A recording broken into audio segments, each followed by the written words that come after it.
3 minutes remaining.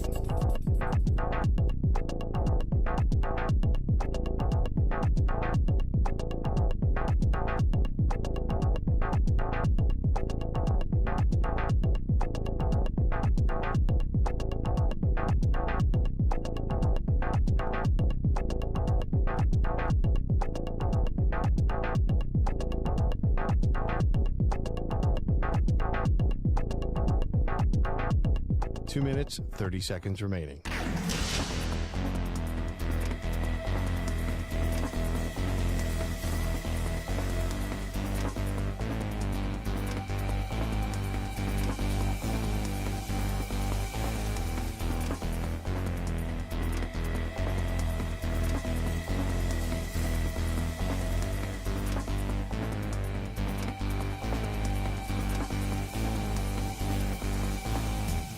Two minutes remaining.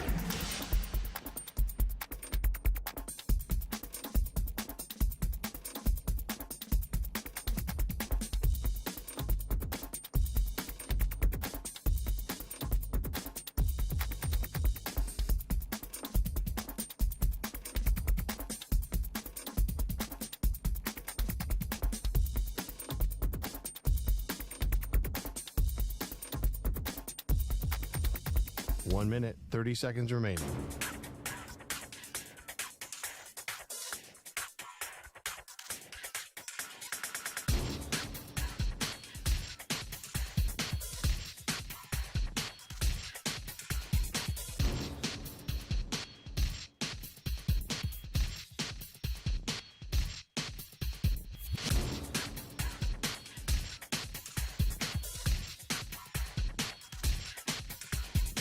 One minute remaining.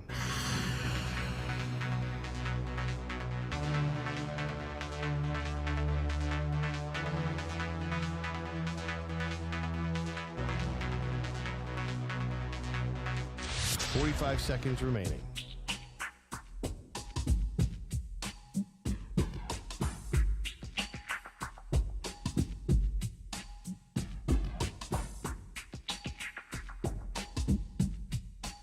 Seconds remaining.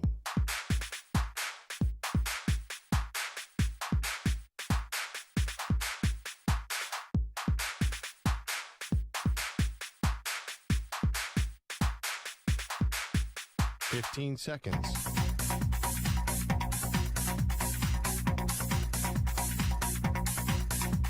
Break ends in 5 seconds.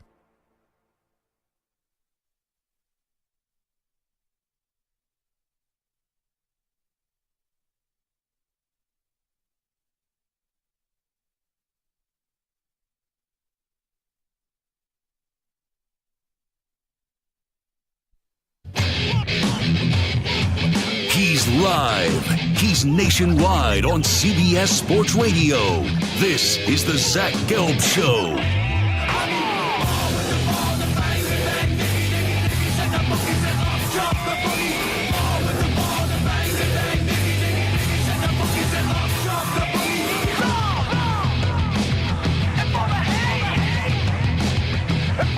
Here's your host, Zach Gelb. Live from the palatial yet not overly ostentatious studios of CBS Sports Radio here in beautiful New York City, sitting on top of the 10th floor of 345 Hudson Street. Welcome on in to a Tuesday edition of the Zach Gelb Show across all the great local CBS Sports Radio affiliates, Sirius XM, Channel 158, the free Odyssey app, and of course, streaming on YouTube. 855-212-4CBS is the number to jump on in. 855-212-4227. You could always get at me on Instagram, where I'm straight flexing, or via the good old cesspool of Twitter, at Zach Gelb. That's ZACHGELB. Coming up, hour 20 from now, outside linebacker for the LA Rams, an incredible story. Byron Young, who at one point did work at a Dollar General store and now is a rookie linebacker in the NFL. So you don't want to miss that conversation. And then at 5:20 p.m. Eastern, 2:20 p.m. Pacific, a man that is dominating the NFL and a team that has been one of the better stories in the league this year, Houston Texans, 3rd overall pick from this past NFL draft, Will Anderson Jr. will join us. Whole lot to do today. Moist Mike, welcome back. Big Mike CBS back in the building. Also, Stuart Kovacs as well along the other way. We're here all the way up until 6 p.m. Eastern, 3 p.m. Pacific. All righty, we got to continue the college football playoff conversation. Yesterday, I told you I understood what the committee did. Is it rotten? Is it unfortunate? Is it horrible for Florida State? Absolutely. But I view that team differently, even being a big backer of the Seminoles, even before the season started, without Jordan Travis. So I thought to myself, how do we change this? How do we make this better? And if you listen to this show, I've made myself abundantly clear that I absolutely despise that the college football playoff next year is going to be 12 teams. And I think it's unfortunate that it's going to 12 because in all of sports, the best regular season is college football. It means something each and every time you step foot on the field and then either play or watch your team play in the game. And going to 12, my fear is that it devalues the regular season, to some extent devalues the conference championship games as well, and the week-to-week grind that we love and the week-to-week sprint that we love of college football doesn't fade away, but it provides too many soft landing spots for teams that I don't need to no longer see. So I understand I've already lost the argument. Like, money is going to win out. Money has already won out, and they are going to 12 teams, whether I like it or not, next year for the 2024 regular season. But with that being said, I have been accepting of expanding the playoff to 6 or 8 teams. And for a while, I was stay at 4. Then I thought about going to 8. And we used to give this formula of, okay, you have your Power 5 conference champs. They get in out of the 8. Then you have one spot for the non-Power 5 best conference champion and then 2 wild card spots. But really, with one Power 5 conference going away in the Pac-12, as everyone has dashed to either the ACC, the Big 12, or the Big 10, and only 2 schools remain in the Pac-12, and we'll see what eventually happens with that conference. You're really only going to have 4 conference champions moving forward into the future, and maybe eventually truncated to 3 with the never-ending changes of college football that should get an automatic bid. So going from 5 Power 5 conferences to then only 4 power conferences, it makes me move away from wanting an 8-team playoff. And most years we sit here, and I understand this may not be the popular opinion today, but I do think it's the right opinion. Most years we don't have a Florida State situation. Most years, whenever we've gone to 4 teams, there's not been a need to see teams 5, 6, 7, and 8. So I do start to believe, and I'll stick by this, that 12 is too rich, 12 is too much. I'm starting to think 8 is too much as well. Like, look how long we've had to go for finally the person that's been all about expanding from 4 to finally have somewhat of a victory lap. And finally be able to say, oh, you're wrong, and now we need to change the college football playoff, and it's great that they're going to 12. Well, all I ask is this. If you are someone that you believe going to 12 is right, circle back next year. And are you only happy that we got to 12 because it gives a school like Ole Miss or Penn State an invite to the dance? Is that where your motivation is, or did it make the sport better? And I don't think it makes the sport better. So when I go through these options in this fun world of just talking about on the radio, stay at 4, go to 6, go to 8, go to 12, going to 6 is the best option. And it's even proven true this year that 6 would be the perfect number because it gives you insurance. It doesn't take away from the regular season. It doesn't take away too much from conference championship weekend. And having one of the Power 5 conferences go away, we don't need to then have 5 automatic bids. Because, 5 automatic bids going to your conference champs, well, then you only leave 1 wild card spot for the non-conference champion. That could get a little hairy.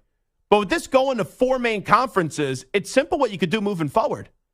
Have 4 of the power conferences, whoever wins those conference championships, they get into the playoff, and then you have 2 wildcard spots. And I think that is phenomenal. And I know that's not the case this year because of the fact that there's 5 Power 5 conferences. But if you had a 6-team playoff this year, it doesn't take away from the regular season. It doesn't take away from conference championship weekend. And it doesn't feel like we have any teams possible that we've already seen enough and we don't need to see again. So in the 6-team field, let's say Zach Gelb was the commissioner of college football, which actually wouldn't be the worst thing in the world. You would have Michigan and Washington having byes. And then your first 2 first-round games, it would be this year Florida State against Alabama. Hello. We'll get to determine who really does belong. And then you would also get Texas going up against Georgia. Like, I don't need to see anything more than that. I don't need to see, no offense to Oregon. I love their program. Oregon, you lost twice to Washington. I don't need to see you play any more football this year. You look at a school like Ohio State, you had 3 games on your schedule. And Penn State isn't the toughest competition. Notre Dame is a solid program, good program. And then in the biggest game of the year, you lost to Michigan.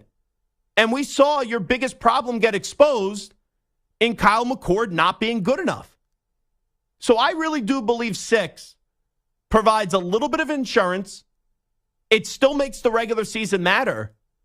And then it still makes conference championship weekend matter. So I am now of the line of thinking that 6 teams for the college football playoff would be the best. But going to 12 next year, what it does is that's just the start of ruining the regular season, which is the preeminent regular season in all sports right now of the college football schedule, and also taking away the importance of a conference championship. But I know you could say, oh, well, you're a conference championship, you get to buy the new format, all that, blah, blah, blah, blah, blah. But when you have a race to 12 teams, it's going to do 2 things. It's going to give us life to 3 lost schools. I don't need to see 3 lost schools in a playoff. And not only that, this is just the beginning. This is just the start. It's 12 now. When are we going to eventually make this? 16, 18, 20? It's only going to augment. So to make that rush from 4 to 12 makes no sense. And that's why Zach Gelb, I was running college football. I would then just go from 4 to 6 for the multitude of reasons that I just laid on out. And you know what it kind of reminds me of? It kind of reminds me a little bit of Major League Baseball when they added that extra wild card spot. I know they've since changed the format once again, but Major League Baseball, when they had, right, your 4 teams that get in, the 1 wild card spot, then you made another wild card spot and you had them play up against each other before the real postseason started. That's kind of, I was using that format, and that's worked really well with Major League Baseball, and they shouldn't have gone away from it. I don't love this new format now. But that was kind of the impetus in trying to figure out how do you still reward a little bit of a bye and a little bit of a right to the best 2 teams in the country, and then how do you add some schools but not add too many schools? And that's what I came up with. And usually I would gloss past 6 because you would have 5 Power 5 conference champs, but with the Pac-12 going bye-bye, going from 4 to 6 and only needing to reward the 4 power conferences and then having 2 wild card spots in essence, that's the best thing for the sport. It really is. And it is the best of both worlds where you appease the crowd that wants expansion, but then for like people like me that are anti-expansion because of the fear that it's going to ruin the regular season, you only expand the playoff in a very minor margin, and it provides the committee the ability to have some insurance on a year like this, which is an anomaly, but it can happen, where all hell breaks loose when you have Georgia go down to Alabama, when Florida State is undefeated as the ACC champ, you have Texas as a 1-loss Big 12 champ, you have Michigan undefeated as the Big 10 champ, and you have Washington undefeated as the Pac-12 champ. Because we get back to that conversation of most deserving and who's the best. And really, it's become a Venn diagram to get to 4 of who's also the 4 best teams and who's also the most deserving. And when you combine them all together, that's where you go. I still think Georgia is one of the 4 best teams in the country. But Georgia didn't have, in this format, the deserving case to get in because they weren't the SEC champion. And you had someone like Florida State, who the committee tells you is not better than Alabama, but then they're better than Georgia. And I know that sometimes the rankings after you get to 4, it's really irrelevant. Like who's 5, who's 6, who's 7 in this 4-team format. I don't think anyone actually believes, if you're going to tell me Alabama has to get in because Bama would beat Florida State tomorrow, that if Florida State played Georgia, that Florida State would beat Georgia. But that's what the rankings said. So I think 6 is great. And this year, when you look at the rankings, it's the perfect cutoff. And I know Oregon fans may say, oh, what about us? Ohio State fans may say, what about us? I don't think anyone would be saying in a 6-team format that Ohio State got screwed or Oregon got screwed unless you are a fan of Ohio State or Oregon. If you're looking at this from an objective manner, you put 2 extra teams in the playoffs, you make it 6. It doesn't water down the regular season. It doesn't water down conference championship weekend. And you would have a really fun playoff with only adding, in essence, 1 extra round and 1 minor extra round being added. And imagine, let's just say you do this next weekend, and then you have the semifinal game still on the first day of the year, and then the national championship game on January 8th, that Monday.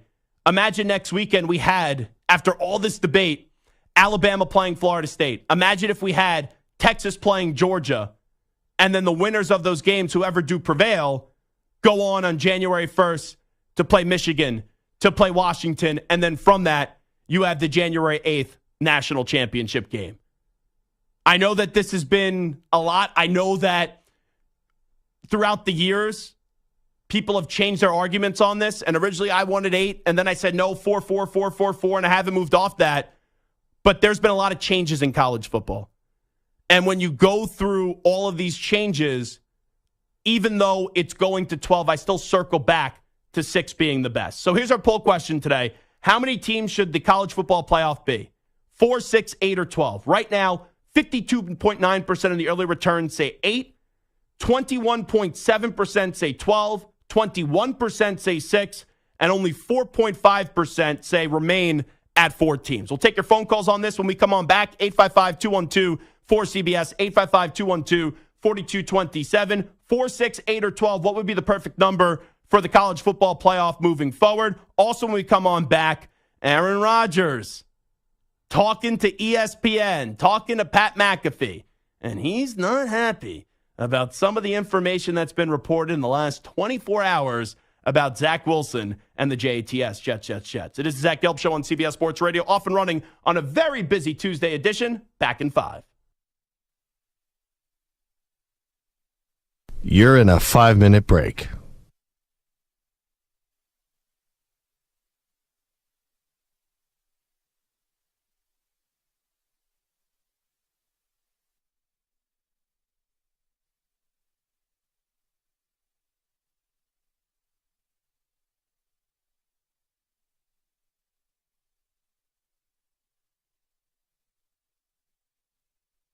Four minutes, 30 seconds remaining.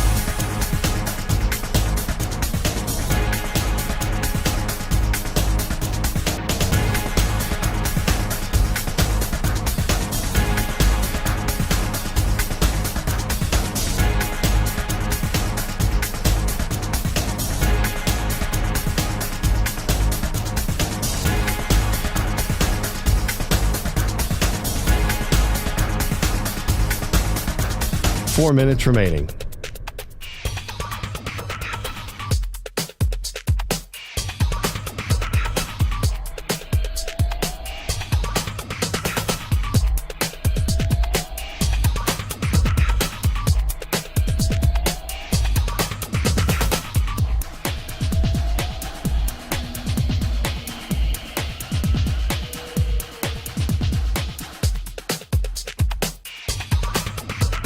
Three minutes, 30 seconds remaining.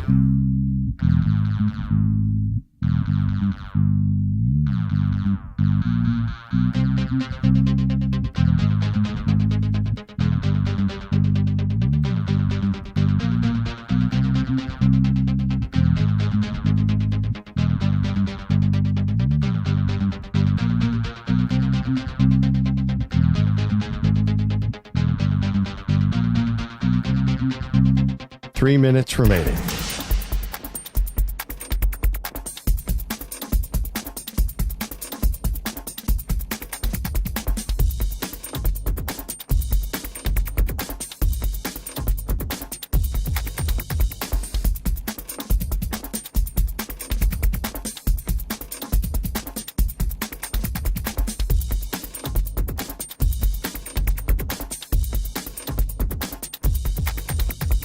Two minutes, 30 seconds remaining.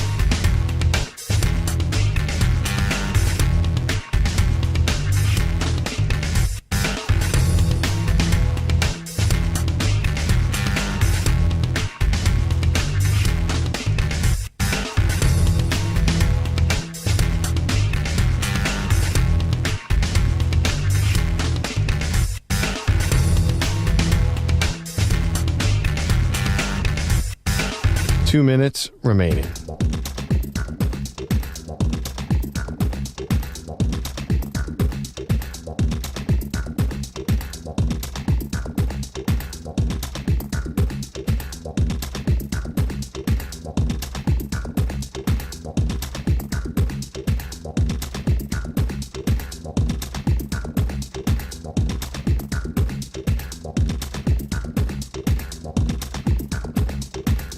One minute, 30 seconds remaining.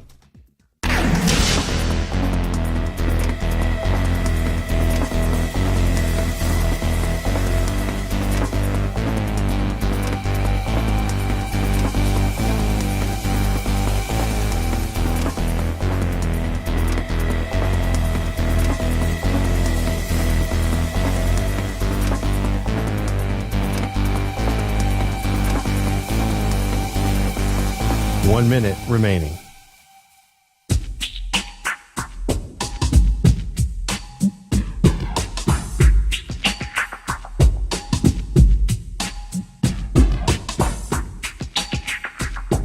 Forty-five seconds remaining.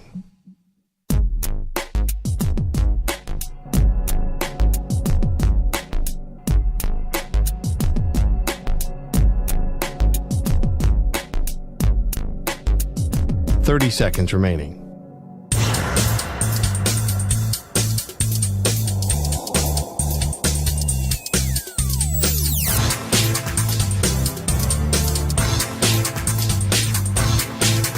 Fifteen seconds.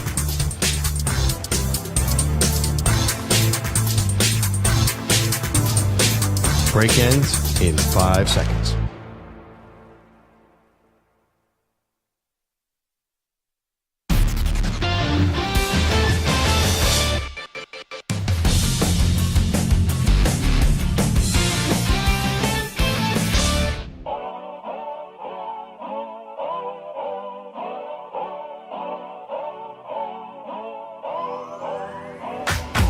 He's live. He's nationwide on CBS Sports Radio. Maybe the team I've been most impressed with this year in the NFL. It's the Baltimore Ravens. Going into the year, I thought the Ravens' apex would just be making the playoffs. But in 2 of the last 3 weeks, we've seen the Ravens go up against a very good Lions team and a very good Seahawks team. And neither of those games were close. And you have Lamar, who is dominant. They plug and play whoever they want at the running back position. That Ravens team is definitely a Super Bowl contender. This is the Zach Gelb Show.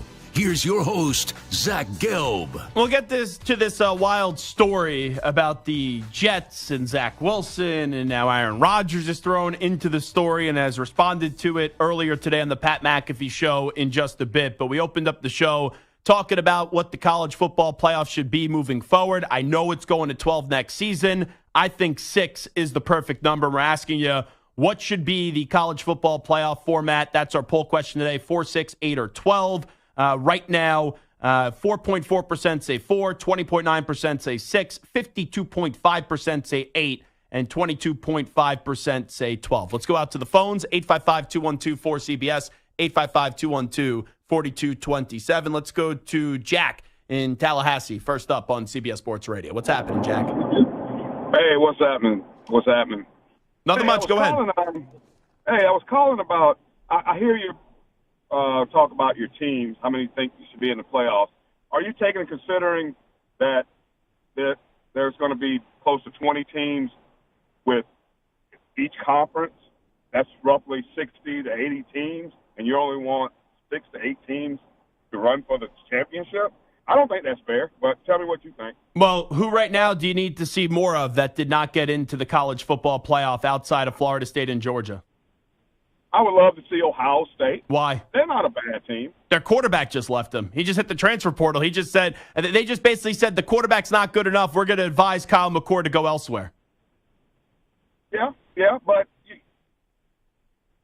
anything can happen once you get in the playoffs. We know that. I mean, yeah, but then the regular season means nothing, and that's the best part of about college football. It's the best regular season in sports. So what is it going to become the NBA where no one gives a rat's ass about the regular season because you have 10 teams in each conference that still have a chance, regardless of what happens in the regular season, as long as you're in the top 10 to go make a spot in the playoffs? I think that's where we're going to have a problem with all these teams joining conferences. All these conferences, because it's only going to be so many spots, and you're going to have 20 teams. Well, they're going to 12 next year. Right. Like right now, let me ask you 20. this. Let me ask you this. Right now, do we need to see Missouri, Penn State, Ole Miss, or Oklahoma play another down of football this year? Well, no. The answer's no. You don't need to. I can't say, because Missouri's not a bad team. They're not a bad team, but do you think Missouri's doing anything more than just winning one round? If that. Yeah. You think Missouri could win multiple rounds in the college football playoff? I think they could win more than one. Yeah, I think they can win one round, yes. Well, that's not. Do you think they could win more than one round? Do you think they could win 2 games? Matchup. It all depends on matchup. Yes. See, Jack, I appreciate the phone call, but let's be real here. The answer is no. Outside of Florida State and Georgia, there's no need to see any other team in the country more this season that did not make the college football playoff. Ohio State, very good team, good defense. One of the best players in college football, Marvin Harrison Jr. You knew what their flaw was this year. It was the quarterback, and it showed up against Michigan. Oregon, they had 2 chances. They beat Washington 1 time. They go to the college football playoff. They couldn't beat Washington even when they were a 9.5-point favorite. Penn State, they had 2 games this year on their schedule. Loss. I don't need to see any more of these teams. Let's go to Roger Modesto next up on CBS Sports Radio. What's happening, Roger? Thank you. Hey, so if you don't want to see more teams, then what do you think of the FCS format? I mean, when they have 24?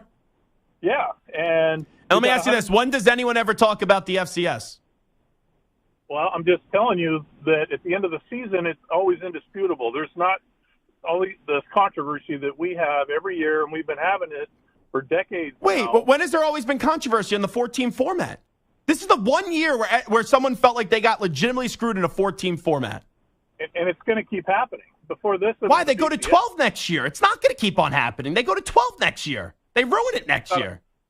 You got 133 programs in FBS, and you've got 128 in FCS. Why not do what FCS has successfully done since 1978, have a 24-team format, first 8 teams get because it's not the big boys. When does anyone talk about the FCS regular season? A lot of people do. A lot of people. Who are a lot of people? I would love to know. I would love to know who those people are that talk about it. And I'm not saying just because you get overlooked and you go to a smaller school that you can't go on to have a great career. You can. But no one ever talks about the FCS regular season.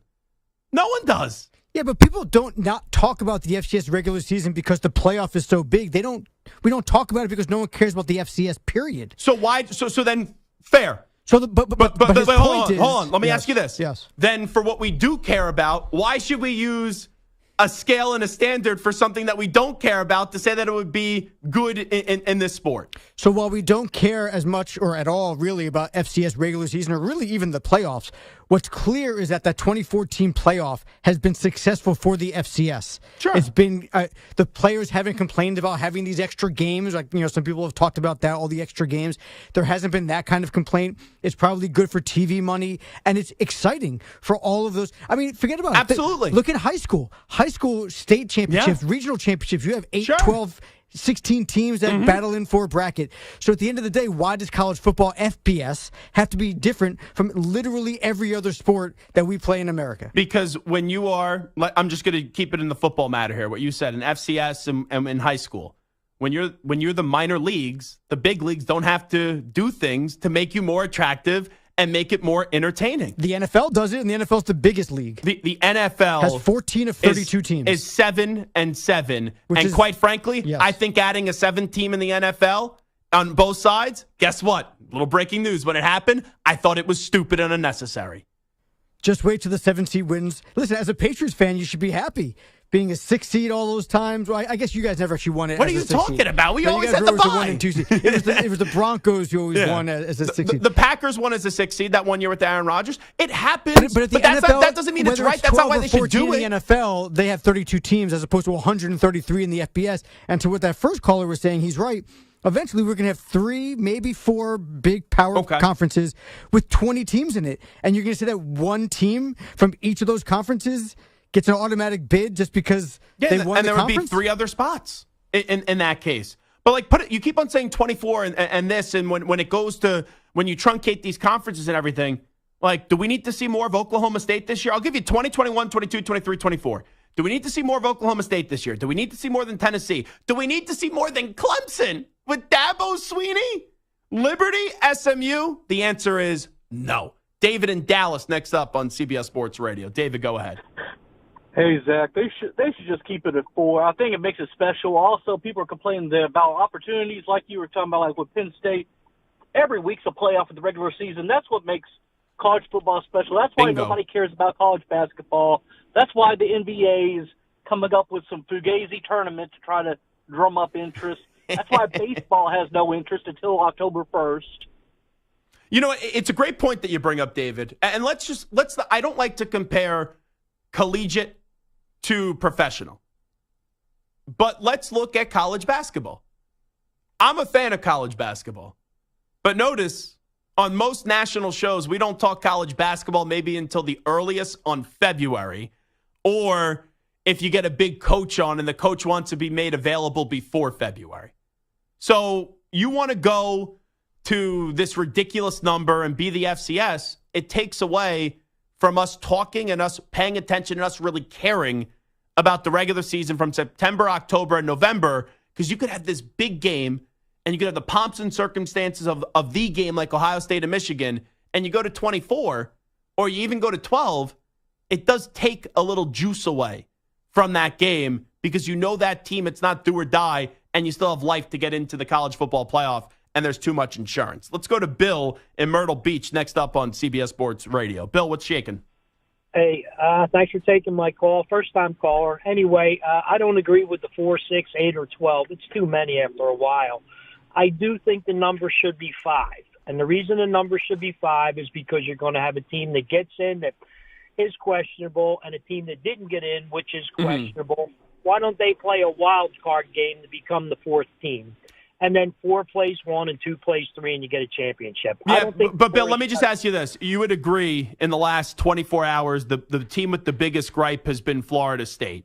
So they put Florida State in at 5. They put Georgia at 6. Let's just say you are right, Bill, and they go to only 5 teams. Don't you think the committee puts Georgia in front of Florida State then? I think they may have, but I think they made their decision. Mm-hmm. And that's why I think 6 is fine, because I like where Bill's thinking, where you kind of have that wild card kind of round, like what Major League Baseball used to do. You could do that with 6, where the 2 best teams in the country, the 2 best conference champs, they get a bye. Then 3 and 4 get in. So this year that would have been Texas. That would have been also Alabama. And then you have the 2 landing spots for your Florida State and for your Georgia. And I think that works out really well. And I still think it keeps the integrity and the fun of the regular season, also conference championship weekend, and it gives everyone a landing spot for a little, if all chaos breaks loose and if all hell breaks loose, it still gives you a landing spot for some teams that people still would like to see some more of. Let's go to Jason in Erie, Pennsylvania, next up on CBS Sports Radio. Jason, what's happening? Jason. Hey, I just wanted to... Yep. Yeah, you hear me? Yeah, go ahead. You hear me? Yep. Yeah. I was just going to say the reason they're going to 12 now is to kind of future-proof the whole playoff system. Because right now, if you go to 6 teams now, eventually they're going to want to do 12. And to get everyone to sign off on it and do everything else that they need to do, it'll take years upon years upon years. Well, you know why they're going to 12? They're going to 12 for money. That's what they're going for. Like, let's not sugarcoat this. They're going to 12 teams for money, first and foremost. That's what decisions get made in sports. It's for money. The NFL didn't say, oh, let's go to 7 teams in the playoffs because, we need an extra wild card team. It's for money with these TV deals and playoff things and along those lines. And also, when you see the point that the caller was making, he's not wrong. You go to 6, eventually they're going to want to increase it. That's the thing I hate the most with going to 12. I know inevitably, and I can't stand 12, that they're going to want to increase it from 12 into even more teams. So to make that drastic jump from 4 to 12 being the first step, that's just ludicrous to me. And when you have basically one of the conferences, the power conferences, go away this year, originally I was at the number 8 being fine. Now it'd be at the number of 6 total teams being fine in the college football playoff. Alrighty, I want to do this real quickly. So yesterday, Diana Rossini from The Athletic had a timeline of events that they were reporting that Zach Wilson made it clear to multiple members of the organization, players, staff, coaches, of his apprehension to start due to perceived injury risk per sources. The conversation with Rodgers came as a result of Wilson's shared sentiment with others. Here's what I'll say. Zach Wilson, let's say the Jets go to him, Zach, we want you to start again. He says no. Yesterday I said to you, they should cut him then. I would actually suspend him. I would suspend Zach Wilson, and then you don't have to pay him whatever money remains on the contract and things like that. But it makes no sense to me for Zach Wilson why you wouldn't want to play.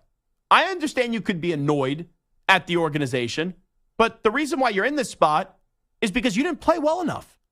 And you've been given now multiple opportunities to be the guy, and you saying you don't want to play because you're afraid you're going to get hurt or you don't like the team around you, whatever the bull junk is, well, you're going to be trying to get a second opportunity this offseason. So why the heck would I want to go sign Zach Wilson and bring Zach Wilson in if he's not willing to participate right now in a tough circumstance? This makes me want to move farther and farther away from Zach Wilson. And trust me, no one's going to be begging right now for the services of Zach Wilson other than they just can't get out of the way of their own ego, and they think their own ego from an offensive mind in this league is going to be able to fix Zach Wilson. Let's listen up.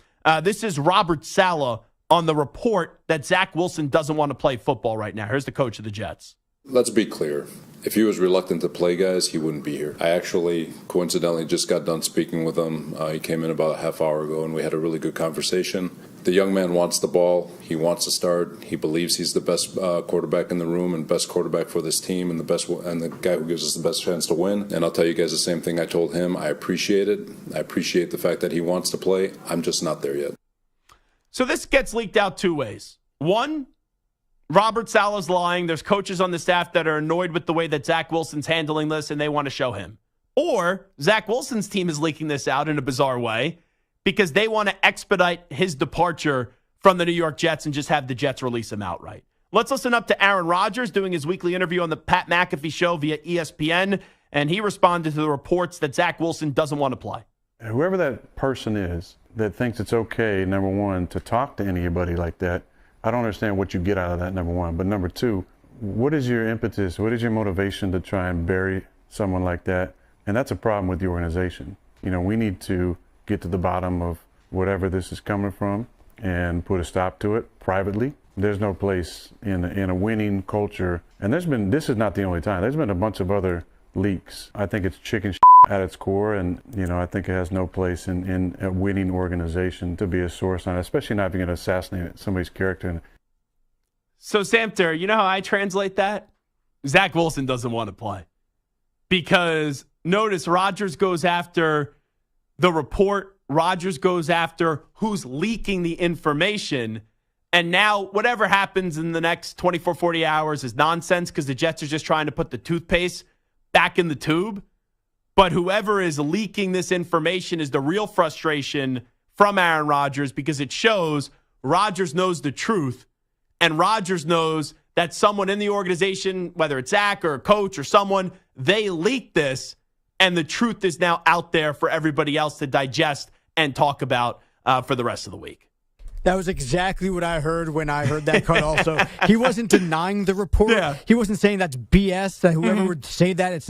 No, he was knocking the leak. And once you start knocking the leak, that means you're frustrated with that the correct information is out there. So I'm right there with you that this was 100% true. And listen, I don't think it's about injury really as much for Zach Wilson. He wants to move on. It's not even just about moving on. They just continue to put him in bad situation after bad situation. He's terrible.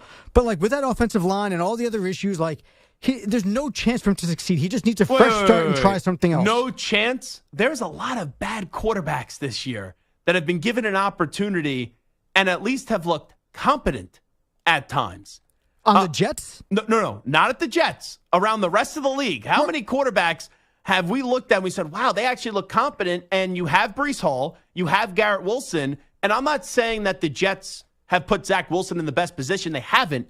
But that shouldn't exonerate Zach Wilson because what Zach Wilson has been able to control, he's been god-awful and hasn't shown any sign of ever being a franchise quarterback. I'm not defending Zach Wilson. I'm just saying that he understands that him in this system, on this team, at this moment, whether it's a confidence thing or the offensive line or whatever, there is a 0% chance of success. So why put himself out there continually to showcase how terrible he is? Maybe he'll go to a different place and pull a Rich Gannon or Geno Smith and showcase that he does have the talent. He won't. But with the Jets, with this team and this coaching staff, and he just will not succeed. So he knows that. He understands that. Another quarterback injured last night. What does this mean for the rest of the football? I think it only picks up the intensity and pressure for two more teams to win it all. We will discuss that when we return. It is the Zach Gelb Show on CBS Sports Radio. Let's get the latest CBS Sports Radio update in first, though, with the Ackman, Rich Ackerman. CBS Sports Radio. Sports Flash. And it's sponsored by Progressive Insurance. Progressive makes bundling easy and affordable. Get a multi-policy discount by combining your motorcycle, RV, boat, ATV, and more. All your protection all in one place. Bundle and save at Progressive.com. Trevor Lawrence was unable to finish last night, but the Jaguars are hoping he will be able to finish the season. Head coach Doug Peterson said the franchise quarterback suffered a high ankle sprain. Everything is stable. It's not known how long he'll be out, if at all. Christian Kirk, however, is expected to miss some time with a core muscle injury that will likely require surgery. The NBA in-season tournament will be down to 4 after tonight. The Pacers and Pelicans already headed to Las Vegas. 2 more teams will join them. The Knicks take on the Bucks in Milwaukee. New York looking to avenge a loss in the tourney opener. Tom Thibodeau's team has won 10 of 13, and for its efforts, gets another matchup with Milwaukee, but the Knicks head coach fine with that. Whatever your circumstances are, you make the bet. When they tell us we got to play this team 5 times, we play them 5 times, and be ready. That whatever it is, they say it's 8 times, it's 8 times, right? Whatever the schedule says, that's what you have. Sometimes it's in your favor, sometimes it's not. Just be ready to play, and that's where we want the focus to be. The Lakers will host the Suns in the second part of tonight's doubleheader. I'm Rich Ackerman. Hey, it's Amy Lawrence. Be sure to listen to CBS Sports Radio at home. Just ask Alexa to play CBS Sports Radio. CBS Sports Radio.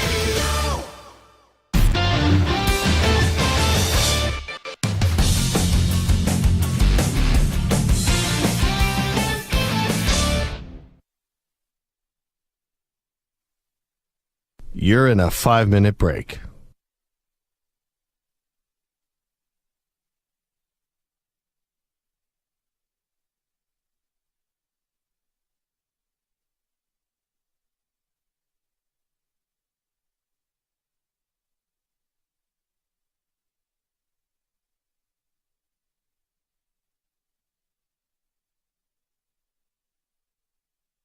Four minutes, 30 seconds remaining.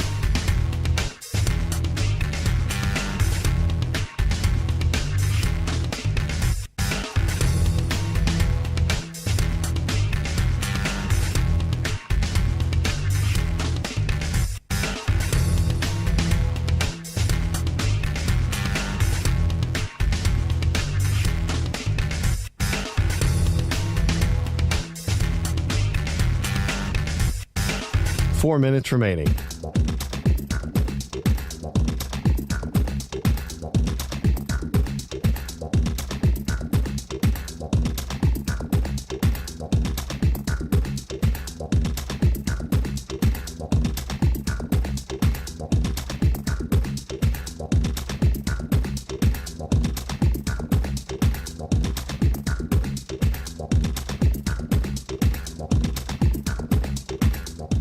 3 minutes, 30 seconds remaining.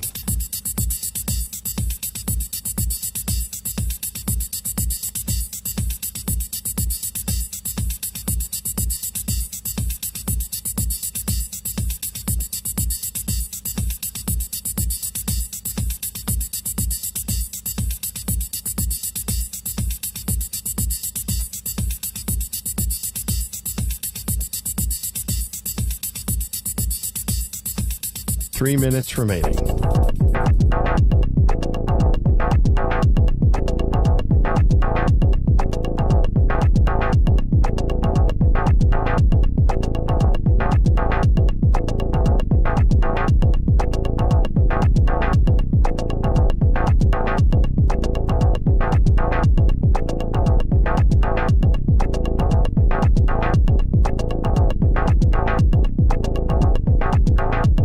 Two minutes, 30 seconds remaining.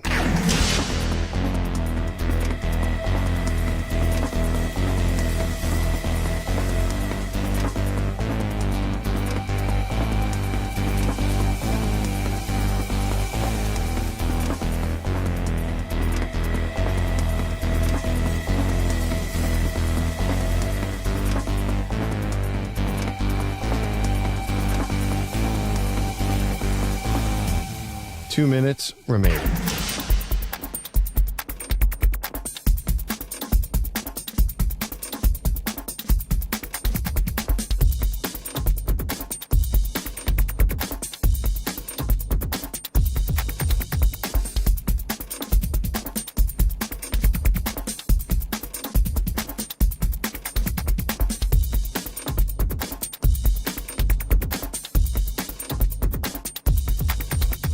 One minute, 30 seconds remaining.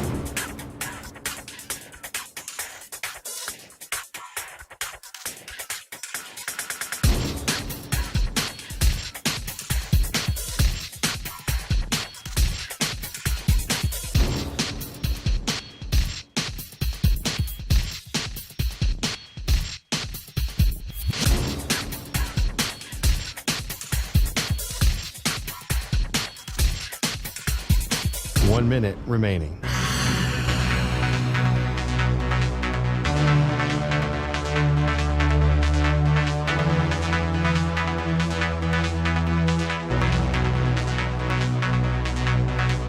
Forty-five seconds remaining.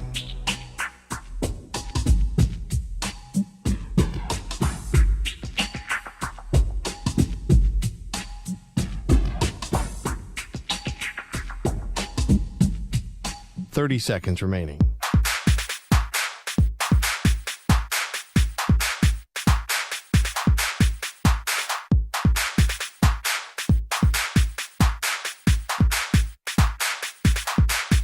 Fifteen seconds.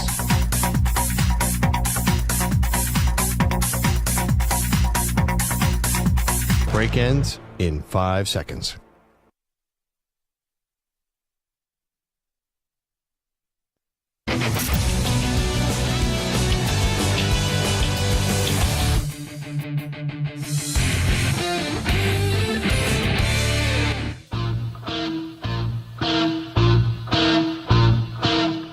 Live. He's nationwide on CBS Sports Radio. Talking to the Pro Football Hall of Famer and Emmitt Smith. You don't have a Mahomes in Dallas.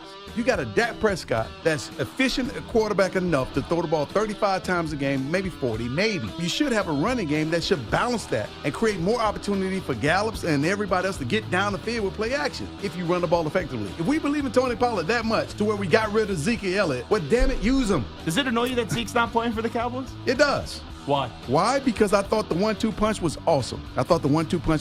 And it does ignore me. It makes me hot that he's not a Dallas Cowboy. This is the Zach Gelb Show. Here's your host, Zach Gelb. The Defensive Player of the Week is sponsored by the Navy Federal Credit Union, who proudly serves the armed forces, DoD veterans, and their families. Their members are the mission. Learn more at NavyFederal.org. This week's player is Texans cornerback Derek Stingley Jr. In Sunday's 22-17 win over the Broncos, Stingley picked off Russell Wilson twice. Stingley now has 4 interceptions on the season, all coming in his last 5 games. And joining us coming up at 5:20 p.m. Eastern, 2:20 p.m. Pacific from the Houston Texans will be his teammate in Will Anderson Jr. Looking forward to that conversation. Byron Young from the Rams will stop by at 4:20 p.m. Eastern, 1:20 p.m. Pacific. I'll get back to the phones in just a second. A lot of participation on the college football playoff topic. I think they should only go to 6. We already know they're going to 12. But what say you? 855-212-4CBS, 855-212-4227. Good news for Jaguars fans. I know you lost last night, but you felt for a while that the season was over because you saw Trevor Lawrence leave the game in an intense amount of pain. And it's amazing to me that when you get the news today, and it, I guess, wasn't as bad as what it looked, because I thought his season was over when he left the field. But now it's a high ankle sprain. He'll be week to week. You don't think he's going to play this week, but maybe he come back 2 weeks from now. But, Samson, I don't know if you realize this. When he goes down, and we've seen before, right? I remember when Tom Brady tore his ACL, he walked off the field on his own power. I remember when Carson Wentz tore his ACL, he stayed on the field, threw a touchdown to an Eagles player that helped win a game for the Eagles up against the Rams, and then eventually walked off the field. Last night, Trevor Lawrence is in an intense amount of pain. And we didn't know if it was a leg injury. We didn't know if it was an ankle injury. He got assistance all the way to the locker room. You know, maybe this is bizarre. Maybe this is, like, not that important. But you have a cart. Why wouldn't they just cart him off to the locker room? Maybe I'm just using logic, but I saw the video, how much of a struggle it was. And Trevor Lawrence is a big dude. How much of a struggle it was for the medical staff, whoever was helping him, just get him to the locker room. And those shots in the tunnel, just get the guy in the cart. It's one of the most ridiculous things I've ever seen. And forget the cart. The other person that was helping him was a cop or security guard. Oh, was it? Oh, yeah, you're right. One was a medical guy. You're right. Why not have one of the players on the bench or, like, somebody who's not in uniform? Why are you getting, like, the fact that they didn't have a plan in place to get Trevor Lawrence to the locker room, your most important player, is beyond me. You have the franchise leader, the guy that is there to save your franchise, the golden boy, the face of the organization, and you can't even get the guy a damn cart to get into the locker room? That's what everyone calls me, golden boy. Face of the organization. Really? All the Around time. here? Yeah. You sure? I mean, look at this mug. Beautiful. Yeah. You know what? I don't think they'd get you a cart around here if you got hurt. I think they would tell Stu, pick him up, fireman, carry his ass out of the building. They get me a coffin. You're not wrong about that one. Off that injury, though, we don't know when Trevor Lawrence is going to come back. The AFC is wide open. If it's not this year to go to the Super Bowl for the Ravens, and I know they've dealt with their own injuries with Mark Andrews, when is it going to be your year? Because Kansas City looked extremely vulnerable. It's now been 13 weeks, and we haven't seen that offense be great outside of what? That Week 3 performance when Taylor Swift was in the building, I think up against the Chicago Bears, or the second half up against the Raiders. And I tried to warn everybody last week. Oh, the Chiefs are back when they beat up on a bad Raiders team the second half. Did everyone forget they were playing the Raiders? Did everyone forget the Raiders fired their coach? I know they've been a fun story under Antonio Pierce, but let's not go praise the Chiefs offense for finally having a pulse in the second half up against the Raiders. And that offense, they did not play great, even though they should have got bailed out with the penalty because it was pass interference at the end. But they did not play well enough where I thought they were deserving of a victory up against the Packers, and they didn't get it. So in the AFC, it's clear there's a lot of pressure on the Ravens. And you keep on seeing these quarterbacks drop like flies, like just in their own division. Burrow's done. Watson's done. Now Kenny Pickett is hurt. Like the Ravens, we know they're going to win the AFC North. But when you look at this year of who are the teams that are competing in the AFC, the Dolphins haven't been able to beat a great team. The Jaguars haven't been able to really beat a great team. And I guess the Texans and the Colts are now becoming a story. You look around, if your best competition is a Chiefs offense, even though they still have Mahomes, a Dolphins team that can't beat great teams, and then you have the Jaguars, and we don't know when Lawrence is going to come back. As long as Lamar stays healthy, as long as the grade 8 stays healthy, they better find a way to get to the Super Bowl this year. On the other side, the 49ers, they have now smothered the Eagles and then also the Dallas Cowboys. The 49ers have been knocking on the door the last few years.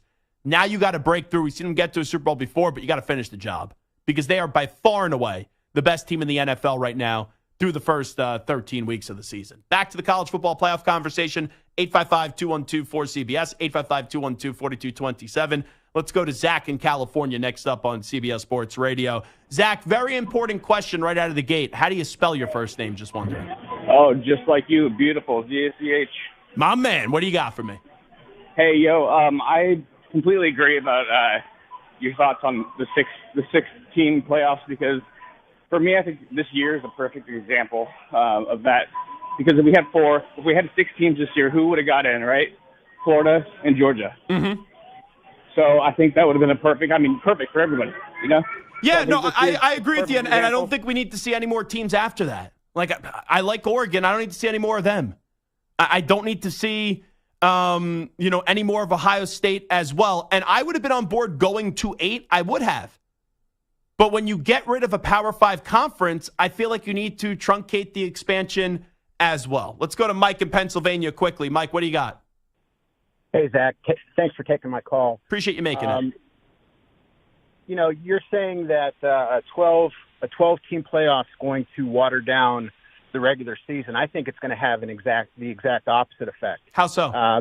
Give you 2 reasons. One, from a fan's perspective, if my team's a top Division I team and they lose in week 4, my interest in my team diminishes greatly because they. But you could still get in as a 1 loss. You could still get in 1 loss. We've had 2 1-loss teams get in this year.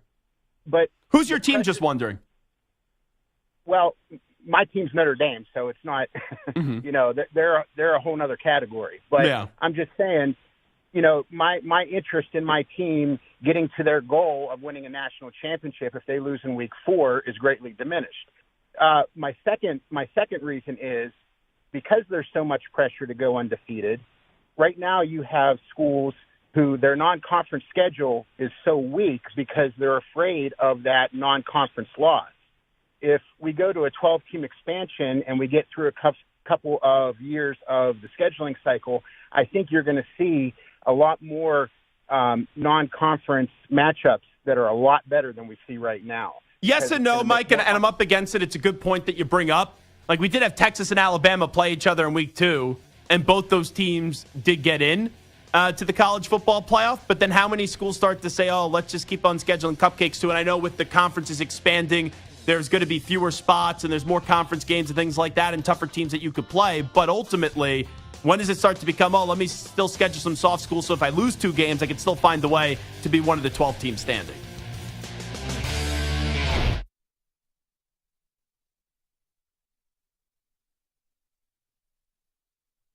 You're in a 5-minute break.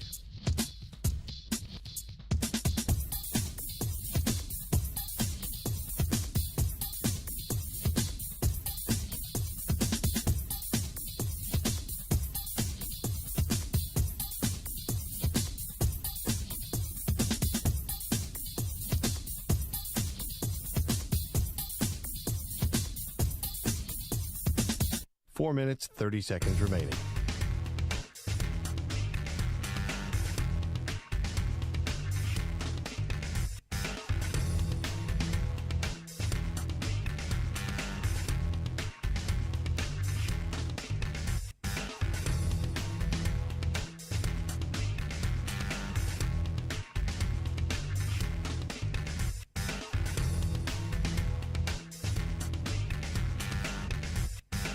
Four minutes remaining.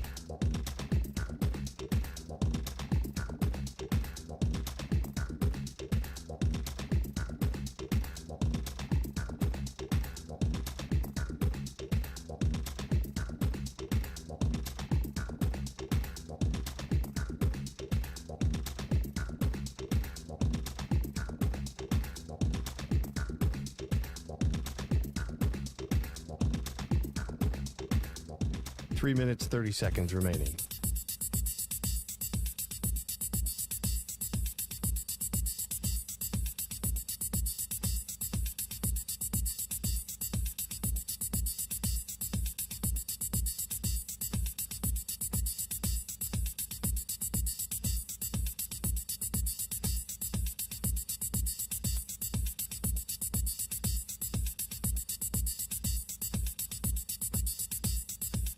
Three minutes remaining.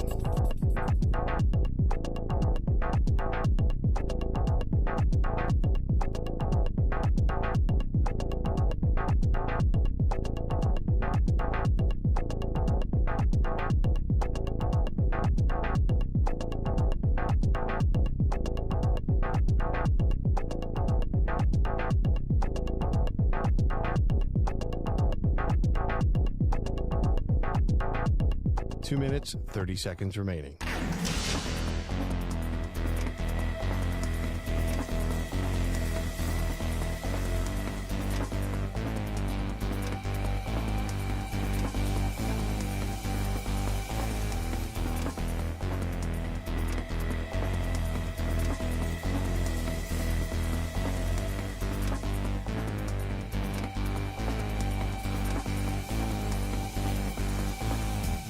Two minutes remaining.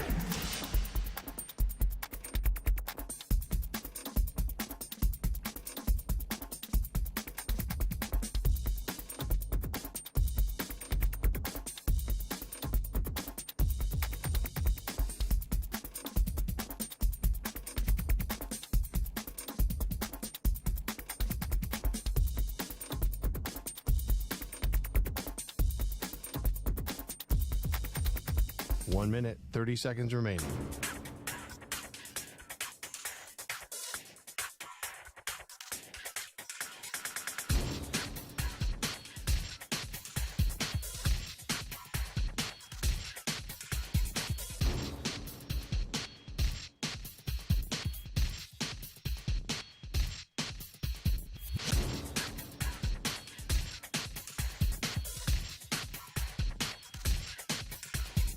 One minute remaining.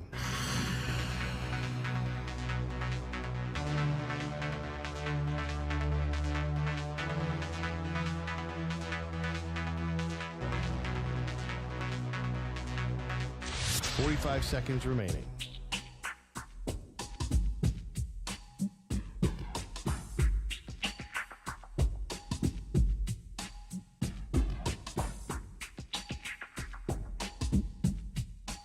Seconds remaining.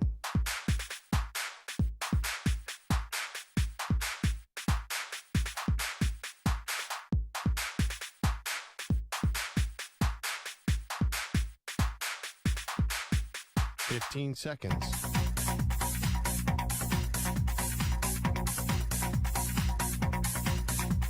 Break ends in 5 seconds.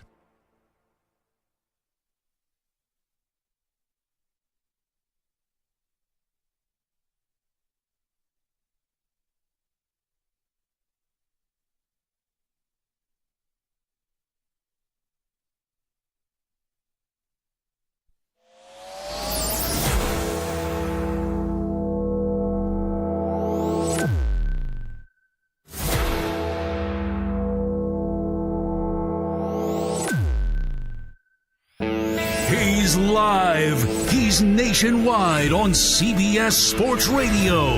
This is the Zach Gelb Show. All righty, we continue. It is the Zach Gelb Show on CBS Sports Radio, hour number 2 of our radio program. Byron Young, rookie for the LA Rams, going to stop by 20 minutes from now. Rams 6-6, and Byron Young has an incredible story. He'll tell it with us coming up 20 minutes from now. And then an hour 20 from now, stud. 3rd overall pick in the draft, Will Anderson Jr. C.J. Stroud goes 2. Will Anderson goes 3, both to the Texans. Will Anderson Jr. will stop by at 5:20 p.m. Eastern, 2:20 p.m. Pacific. So every time, it feels like maybe like every week that there's a story that you read it when it gets into the week-to-week cycle of the NFL, and you go, yeah, I don't know how much I believe this.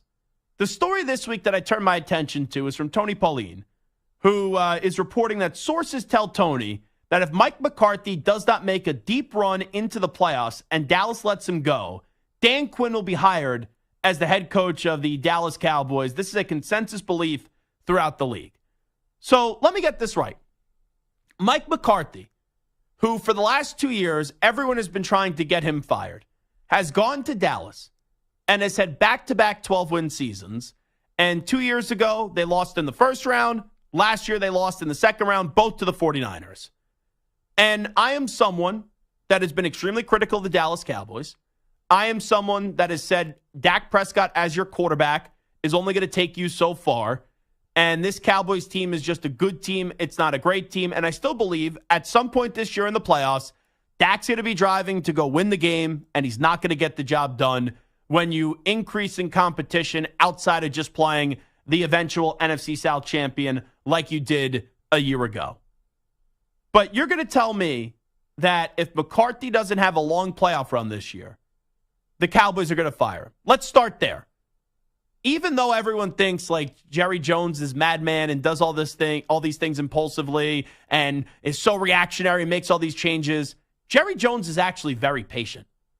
Like, you look back at the Clapper, Jason Garrett, how many years did we have to sit here and make fun of him for going like 8-8 every year before they eventually said, okay, enough is enough?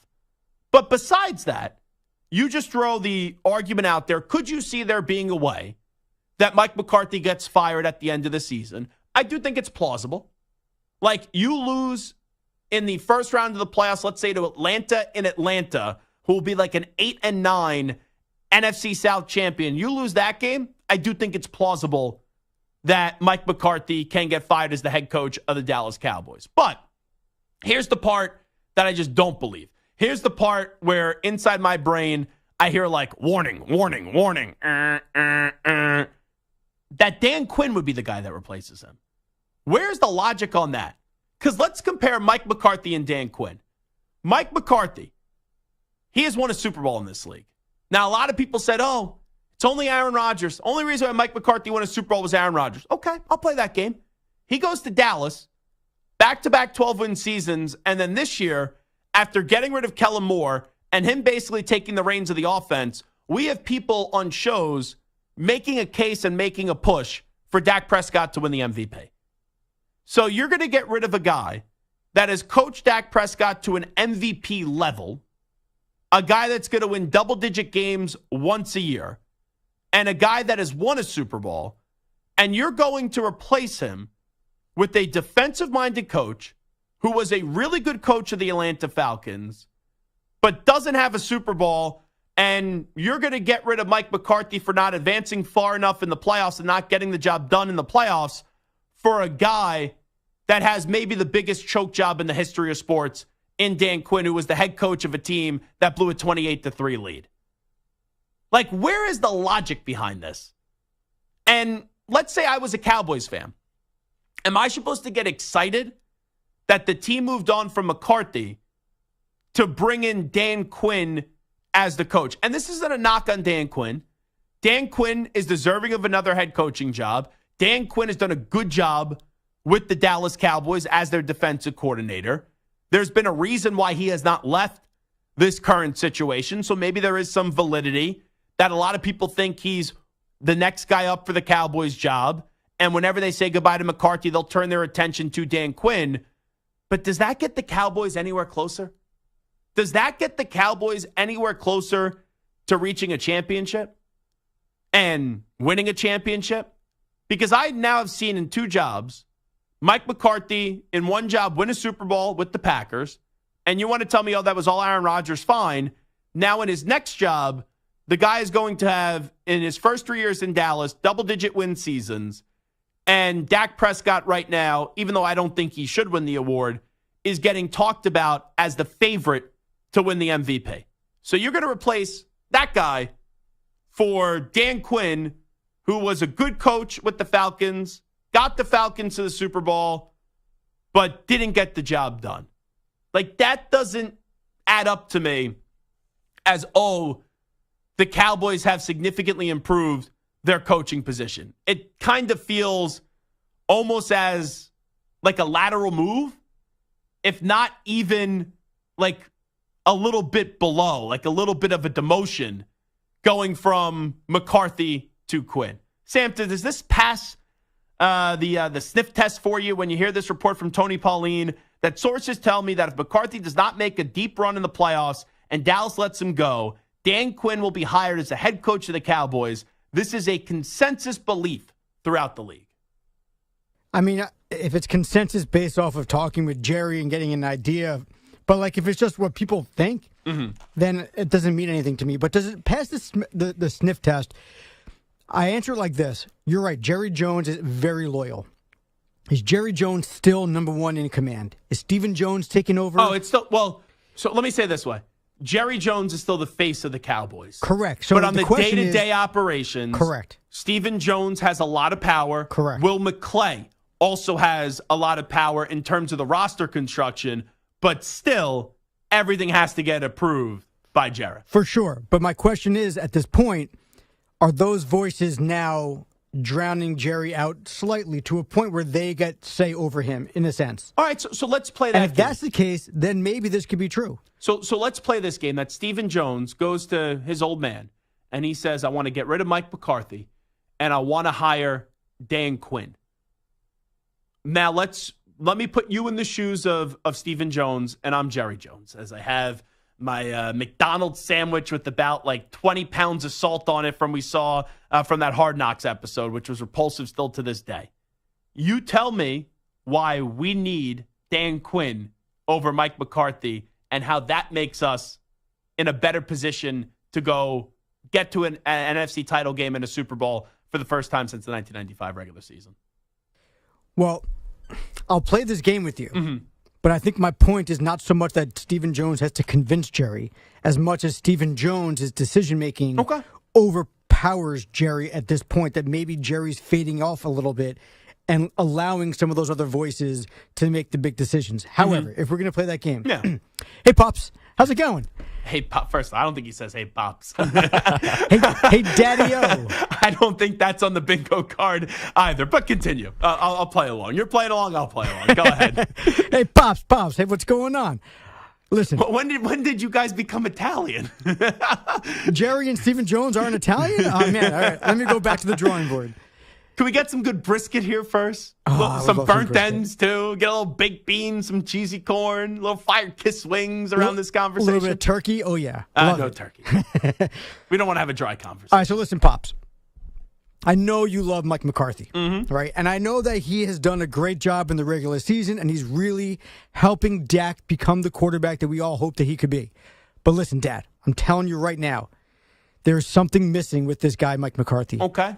When it comes to those big moments, he and the team fall short, and the buck has to stop with him. Okay. We know for sure that Mike McCarthy, now that he hasn't gotten far in the playoffs again, despite us having double-digit wins again, is just not the guy to win us that first Super Bowl since 1995. Okay. Whether Dan Quinn is the right answer or not, we know it's not Mike McCarthy. We know we like Dan Quinn. It's about damn time that we give him the shot because Mike McCarthy is not the guy, and we know that for sure now. So we're going to get rid of Son. I could call you Son, right?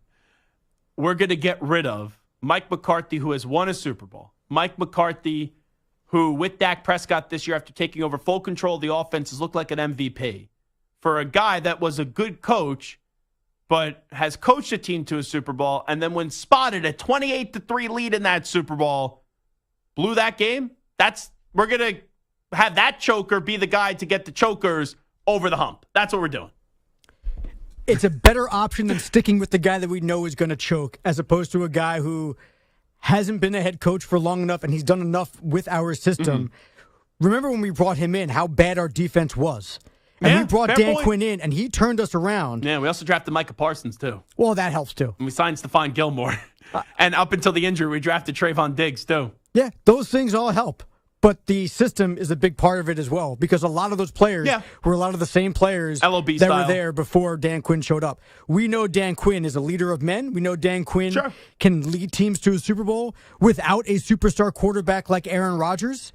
We know that he can do it. Matt Ryan's a great quarterback, but he's not Aaron Rodgers. He won an MVP, though. Dak is closer to Matt Ryan than he is to Aaron Rodgers. Let's be honest. Yeah, by the way, I'd rank those quarterbacks. Rodgers 1, Matt Ryan 2, Dak Prescott 3. There you go. So if Dan Quinn can do it with Matt Ryan and Mike McCarthy had to wait for Aaron Rodgers to do it, and you only did it once with Aaron Rodgers, who's going to go down as a top 10 all-time quarterback, then I think Dan Quinn has shown us enough. And whether Dan Quinn has shown us enough or not, Mike McCarthy has shown us enough that he's not the guy to bring us over the hump. Now, two things. We could stop with this role-playing of you being Stephen Jones, sounding nothing like him, and me sounding nothing like Jerry Jones. And quite frankly, I was a dead ringer for Stephen Jones. It got the accent down. If either of us actually sounded like Stephen Jones or Jerry Jones, the listening audience would not be able to keep up, and no one would be able to understand what Jerry Jones says, because he would go on some rant and some tirade about something that I don't even understand what he's saying. You're going to have 12 ums and ahs in between every other word. So the two things that I want to bring up here, let me be clear here. I do think that this has a possibility of happening, because there's a reason why Dan Quinn has stayed there for as long as he did because Dan Quinn should have another job. What I'm saying is it doesn't make sense to me why, if you're getting rid of McCarthy, why you would bring in Dan Quinn to be the guy when I don't even know if Dan Quinn is a better coach than Mike McCarthy. So let me be clear about that. And that's why, Sean Payton was someone that has this great relationship with Jerry Jones. They didn't do it last year. Now, back-to-back 12-win seasons, maybe they thought it was premature. Can I throw out one more name here? What about Belichick? We've seen Jerry Jones bring in the big fish. You shake your head no. Didn't Jerry Jones have Bill Parcells at one point be the coach of the Cowboys at the later stages of Bill Parcells' career? There is a big belief in the league that Bill Belichick is not going to be back with New England next year. I still think Bill Belichick can be a really damn good coach. He needs talent, though. Bill has not been a good general manager recently. I still believe he is a good coach. So what about Belichick to Dallas? Because that would excite me more. Let's say they move on from McCarthy, putting Belichick in Dallas, than going to Dan Quinn. You're not wrong that Belichick in a vacuum would make the most sense. Absolutely. He'd be perfect to coach up Dak, to bring that team to the next level. I don't disagree with you at all. There is a 0% chance that Bill Belichick can handle Jerry Jones. Jerry Jones needs to be the GM. Bill Belichick needs to be a GM. You got two guys who have no business being a GM, serving as a GM. The power battle is going to go back and forth. Whoever wins it or loses it, it doesn't matter. Well, it's a eventually lose-lose situation. Eventually, Jerry will win it because it's Jerry's team. And Bill Belichick will not sign off on that. That's the point. But hold on. Jerry did, to some extent, get out of the way when Bill Parcells was there, and then that only lasted for so long. So if this is to just capitalize on like a 2-year window that the Cowboys may have, I think, bygones could be bygones for 2 years? And even though there would be some cold stares, and even though Bill wouldn't give much, and Bill would probably think, what the heck is Jerry talking about? I do think there could be some tension behind the scenes, but Belichick has shown before he could extend windows with tension behind the scenes. He had tension with Tom Brady, the greatest quarterback of all time, towards the end. If we're just looking at a 2 or 3 year window, I don't think it'd be the worst thing in the world. I would much rather have Belichick than Dan Quinn, I'll tell you that. It would be a beautiful move for the Cowboys, and it would be great for Belichick if the two of them can understand and get out of each other's way, which I don't see happening. Could you imagine how hated the Cowboys would be? Like, look now how many people root against the Cowboys. You then put the villain of the last 20 years of the NFL, because I think as of late, people that hated Brady just hated him because he was a winner. And then when you see Brady leave New England and show some of that personality, now he's going to be on Fox. Like, I think you only hate Brady because of the fact that he kicked your team's ass. You hate Belichick because, yes, he kicked your team's ass, but he's also very smug. And people look at Belichick and he looks like more of a villain. Like, Brady's the golden boy. Belichick looks like a villain. And I say this loving Bill Belichick. You now join forces, quote unquote, America's team, meaning the team that everyone hates the most in America. And you then have the villain of the NFL for the last 20 years coaching that team. Man, you think we talk about the Cowboys a lot now? We would talk about the Cowboys 365 days out of the year. We have 3 hours each and every day. I would say probably 2.5 hours each and every day. That would be radio gold. Let that happen. Let it happen. Because by week 8, the Jerry versus Belichick is going to be gorgeous. Could you imagine how many times Belichick would have to do press conferences? So-and-so from the Dallas Fort Worth, right? Isn't that one of the newspapers? The Fort Worth Star-Telegram. Yeah, the Fort Worth Star-Telegram. Jerry, on his 9,000th radio interview of the week, said this. Well, what are your thoughts about what Jerry had to say about your quarterback position? I'm just here to coach the team, and I don't listen to what everyone else says. Bill wouldn't have to do a weekly interview. I know he does a weekly interview now. I think Bill just goes right up to Jerry and says, you do about 19 weekly interviews each and every week. Now, Bill don't have to talk to the media then. So what do you think about the Dallas Cowboys moving on potentially from Mike McCarthy to go to Dan Quinn, and would that be their best option? 855-212-4CBS, 855-212-4227. I also think it's weird that this story comes out now. Like, there's not a lot of merit right now to speculating about the job status of Mike McCarthy. The Cowboys are having a good season. I still think there's limitations to what the Cowboys could do, but this is a big game this weekend. Sunday Night Football in Jerry's World, Cowboys and Eagles. If there's already a story about this week when there's really shouldn't be any story about it, Eagles beat the Cowboys and the Cowboys lose to them twice this year, and it's only the start. There are going to be more and more stories like this popping up out of the woodworks. All right, we'll take a break. When we come on back, Byron Young has a tremendous story. Young player on the Rams, outside linebacker, rookie, coming via Tennessee. He's going to stop by and tell us how he went from a Dollar General employee to playing in the NFL. Byron Young with us next on the Zach Gelb Show. You're in a 5-minute break.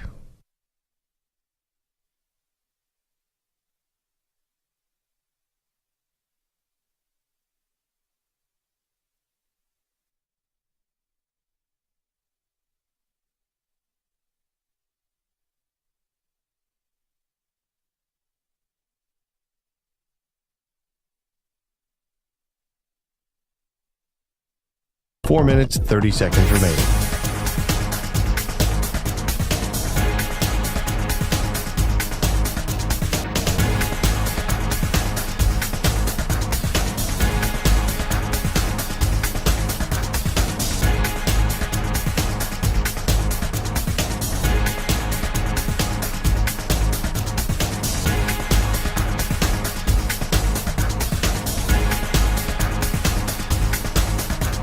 Four minutes remaining.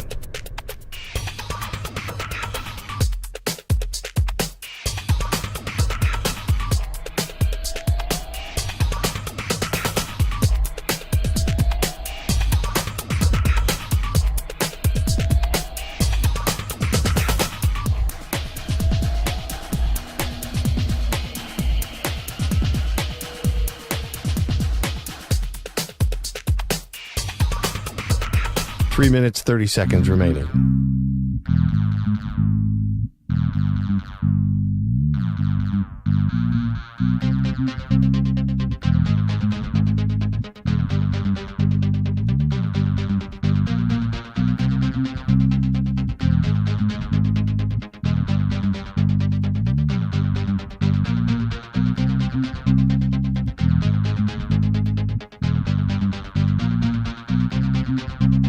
Three minutes remaining.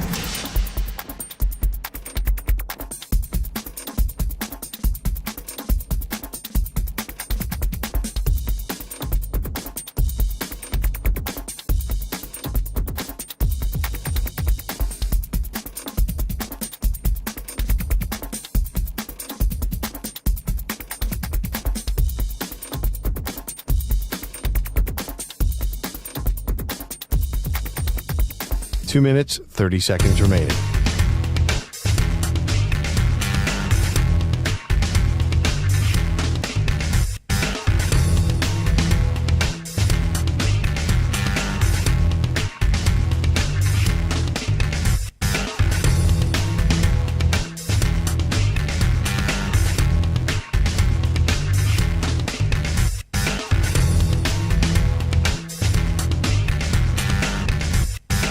Two minutes remaining.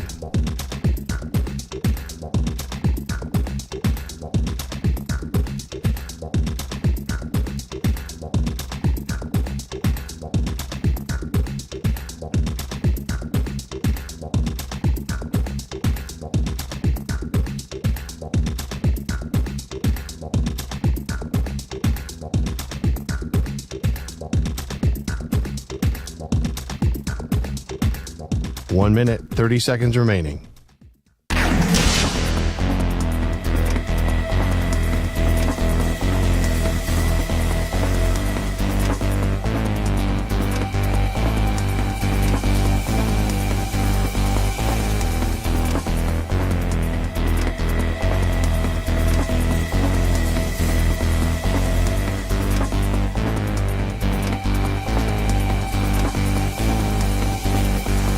One minute remaining.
We continue. It is the Zach Gelb Show, coast to coast on CBS Sports Radio. Now joining us is Los Angeles Rams rookie linebacker and Byron Young, and he's here today on behalf of Dollar General to discuss how his time as a Dollar General employee helped shape his strong work ethic and impact his success on the football field. Byron, appreciate the time. Thanks so much for doing this, and how are you?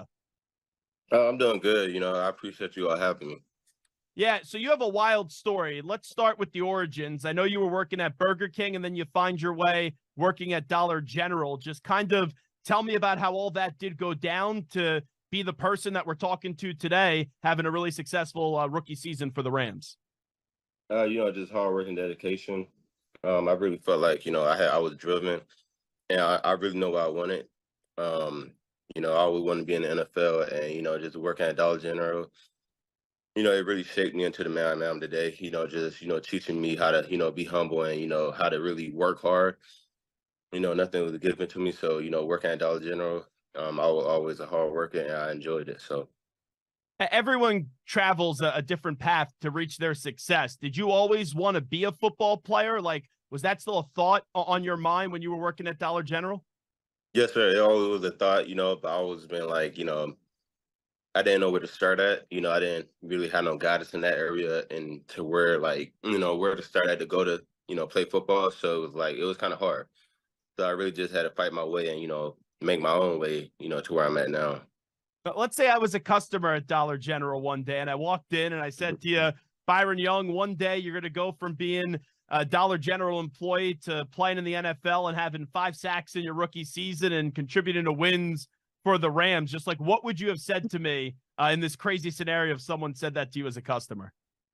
I would definitely say, that's definitely my dream, and hopefully I could, make that come true, because, just working at Dollar General and just trying to see yourself being in the NFL from where you was at, it's like hard to tell, because you got to go through college and everything, and you got to go through setbacks, and you just got to fight your way through. So it's like, if someone told me that, I have hope and I have belief in myself, but it'll definitely be, something that I just, tell them that, that's one of my dreams, and hopefully I get there.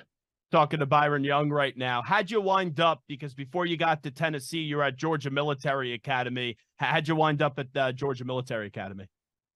I tried out for the team. When I was working at Dollar General, I found a flyer for a tryout, and it was for actually like the next day. So I called up there the day before, and then asked for all the requirements, and then I drove up there. It was 2 hours away, and I tried out for the team, and made the team, and I went from there. How quickly did you find out about making the team? Like, the tryout happens, and then how much time did it elapse before you knew that was going to be your next journey? I made a team right then at a tryout, because it was like 150 guys there, and I was like one of the guys that really kind of caught their eye. My athleticism and everything, and they loved everything about me, how big I was, and I feel like that really helped me a lot. So they told me right then I made the team. So it's one thing to go from Dollar General to Georgia Military Academy. Then the next step was going to Tennessee, a big-time powerhouse SEC program. How did you get on the radar of Tennessee? That was, just me, building my film up and, selling myself to the world. I always, when our season got canceled in 2020, I didn't have no choice but to, rely on my practice film. And we had 2 scrimmages, so against other opponents. And I just, went from there and played my best game. And I made cut-ups and, I made highlights, and I posted on Twitter and, DM coaches and, just hoping to get a response back. And, you never know if you never try. So I just, I bet on myself, and, it all paid off. So that's really what I did. I know you said this was always a dream of yours, to play college football, to play in the NFL. But when you're working at Dollar General, a lot of people don't expect those things to happen. When did you realize, when you got some of that football experience at the college level, that, man, I'm not only am pretty damn good at this, but I can maybe make a living off of this one day?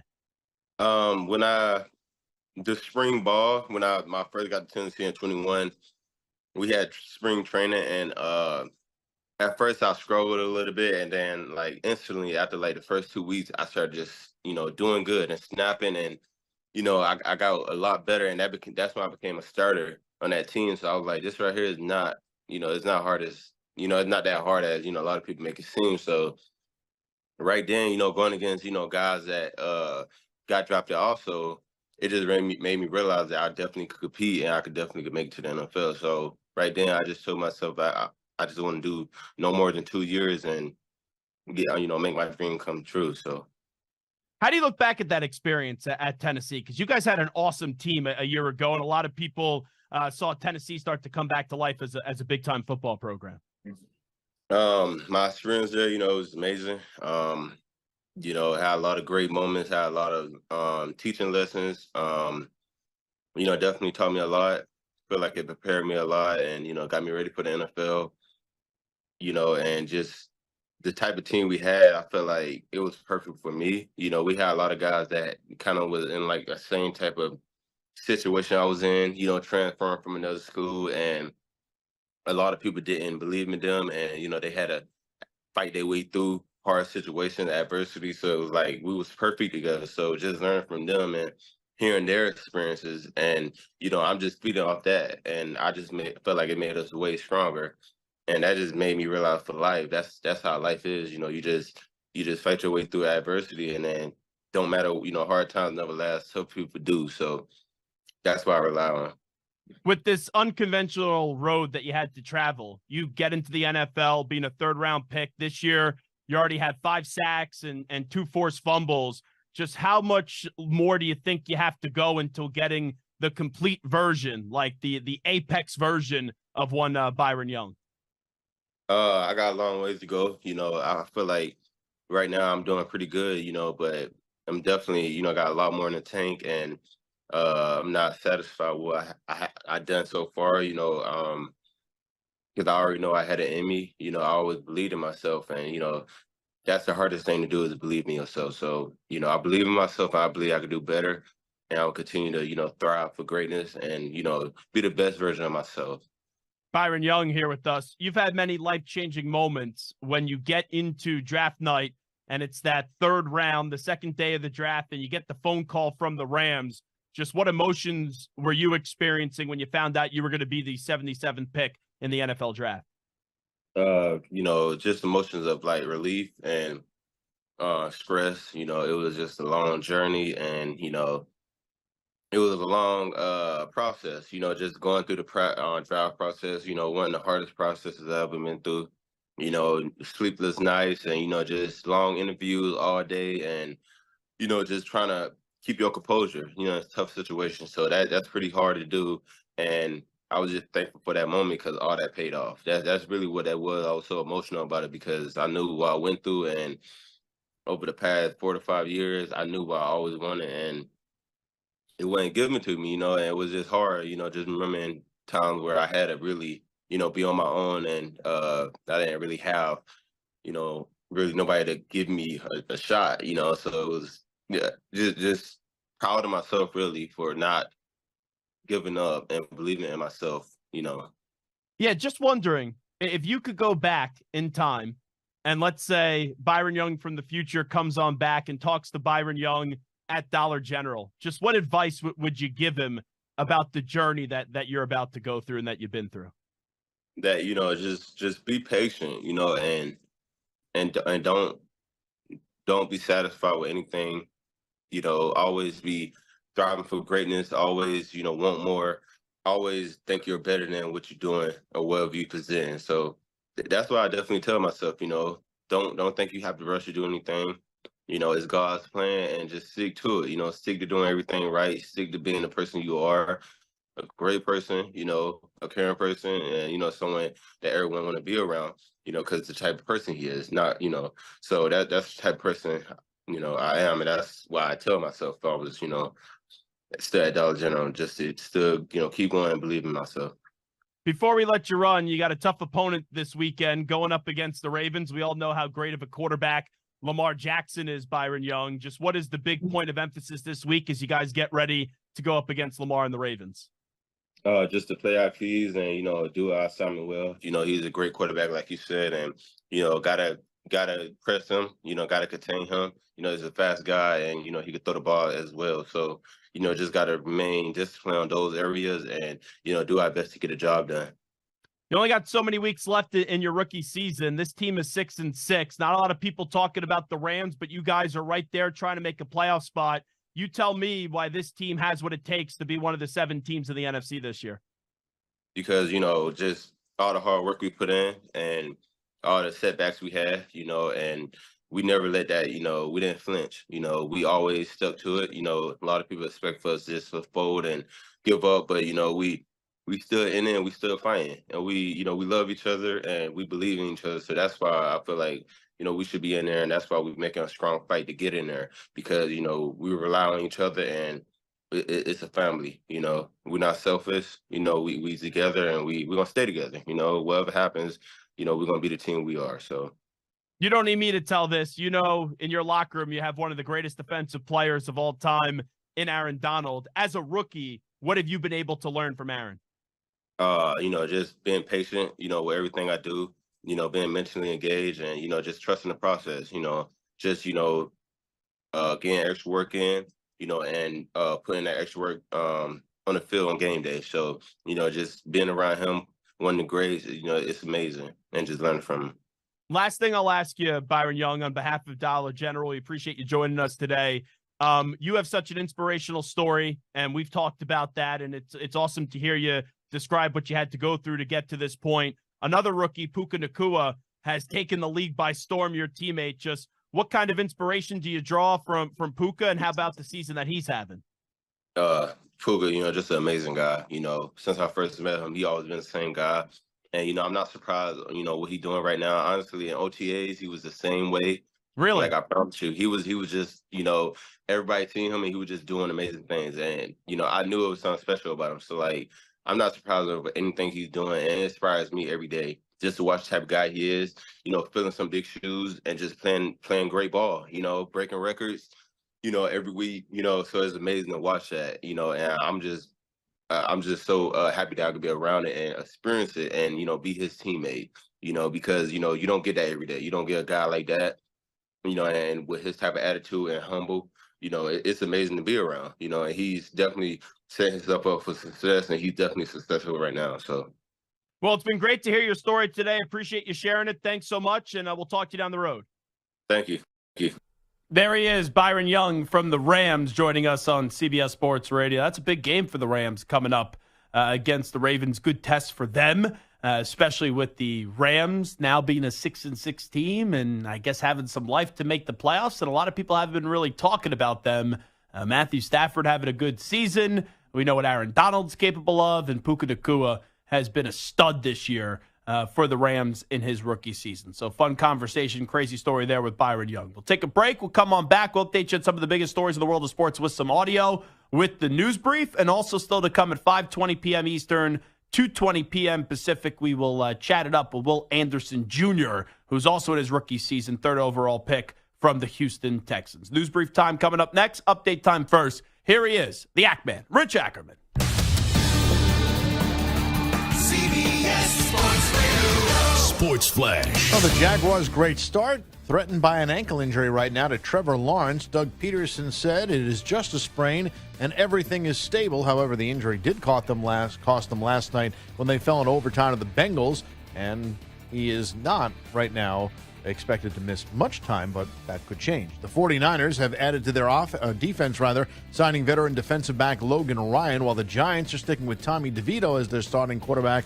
Despite the return of Tyrod Taylor, the Jets have cut Tim Boyle and signed Brett Rippon from the Seahawks practice squad. The quarterfinals of the NBA's in-season tournament continues with 2 more games. The Bucks host the Knicks. Milwaukee took the previous meeting to open the tourney schedule. Both teams have been hot lately, and the Bucks already with a recent title. Chris Middleton eyeing another in this unique setting. I think there's definitely a little bit more extra motivation in the game, knowing that there's a trip to Vegas at stake. There's $500,000 at stake. So I think it would be, a great game for us tomorrow. New York is probably hungry for the same reasons and, maybe some of their own. The winner will face the Pacers. The Lakers take on the Suns. The winner of that one moves on to face the Pelicans in the in-season tournament semifinals. I'm Rich Ackerman. Hey, it's Amy Lawrence. Be sure to listen to CBS Sports Radio at home. Just ask Alexa to play CBS Sports Radio. CBS Sports Radio.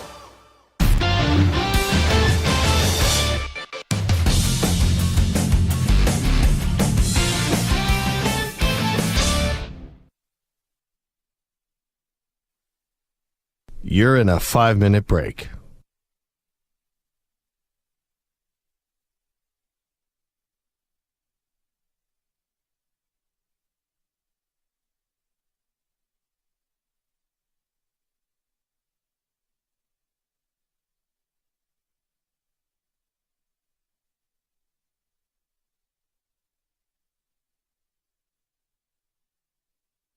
Four minutes, 30 seconds remaining.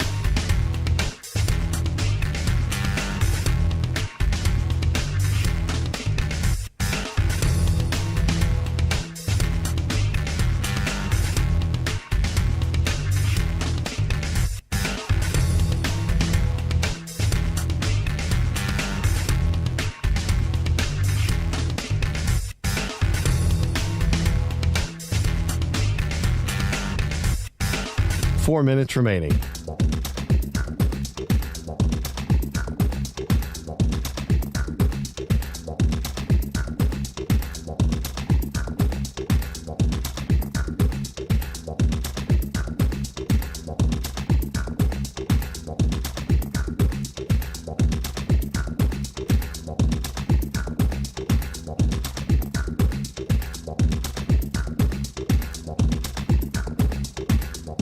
Three minutes, 30 seconds remaining.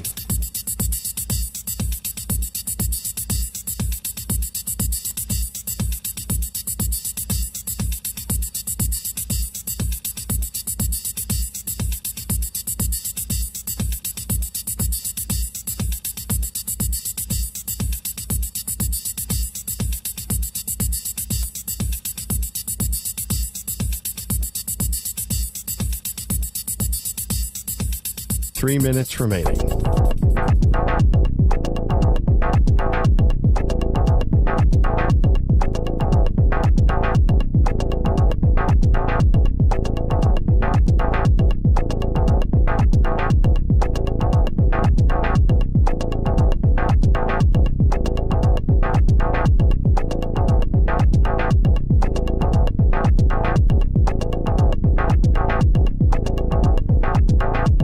Two minutes, 30 seconds remaining.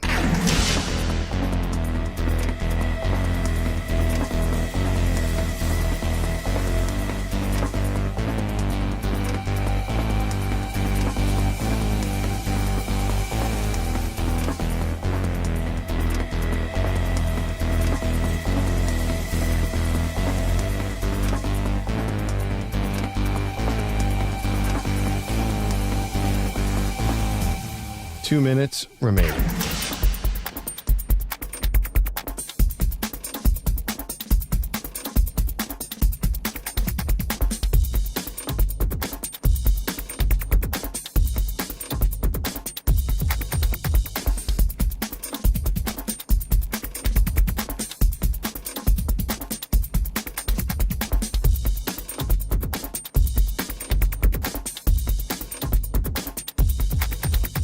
One minute, 30 seconds remaining.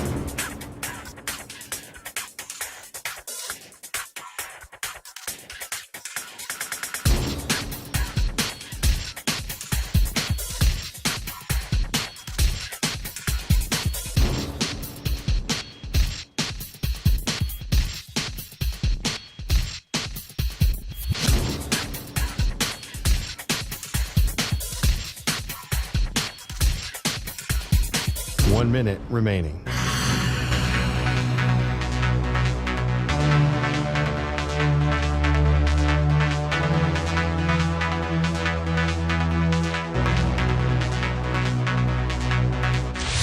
Five seconds remaining.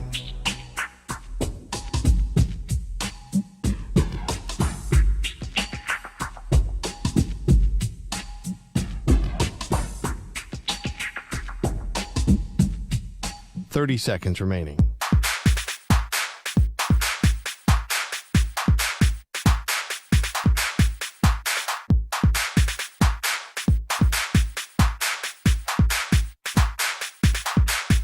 Fifteen seconds.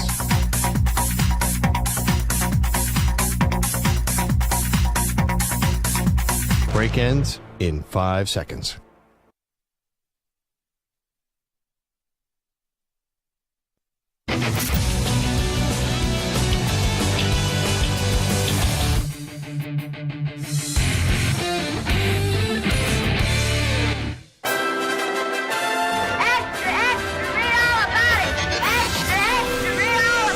Time for your daily news brief. We get you caught up on the rumors, reports, and reconnaissance from the day in sports.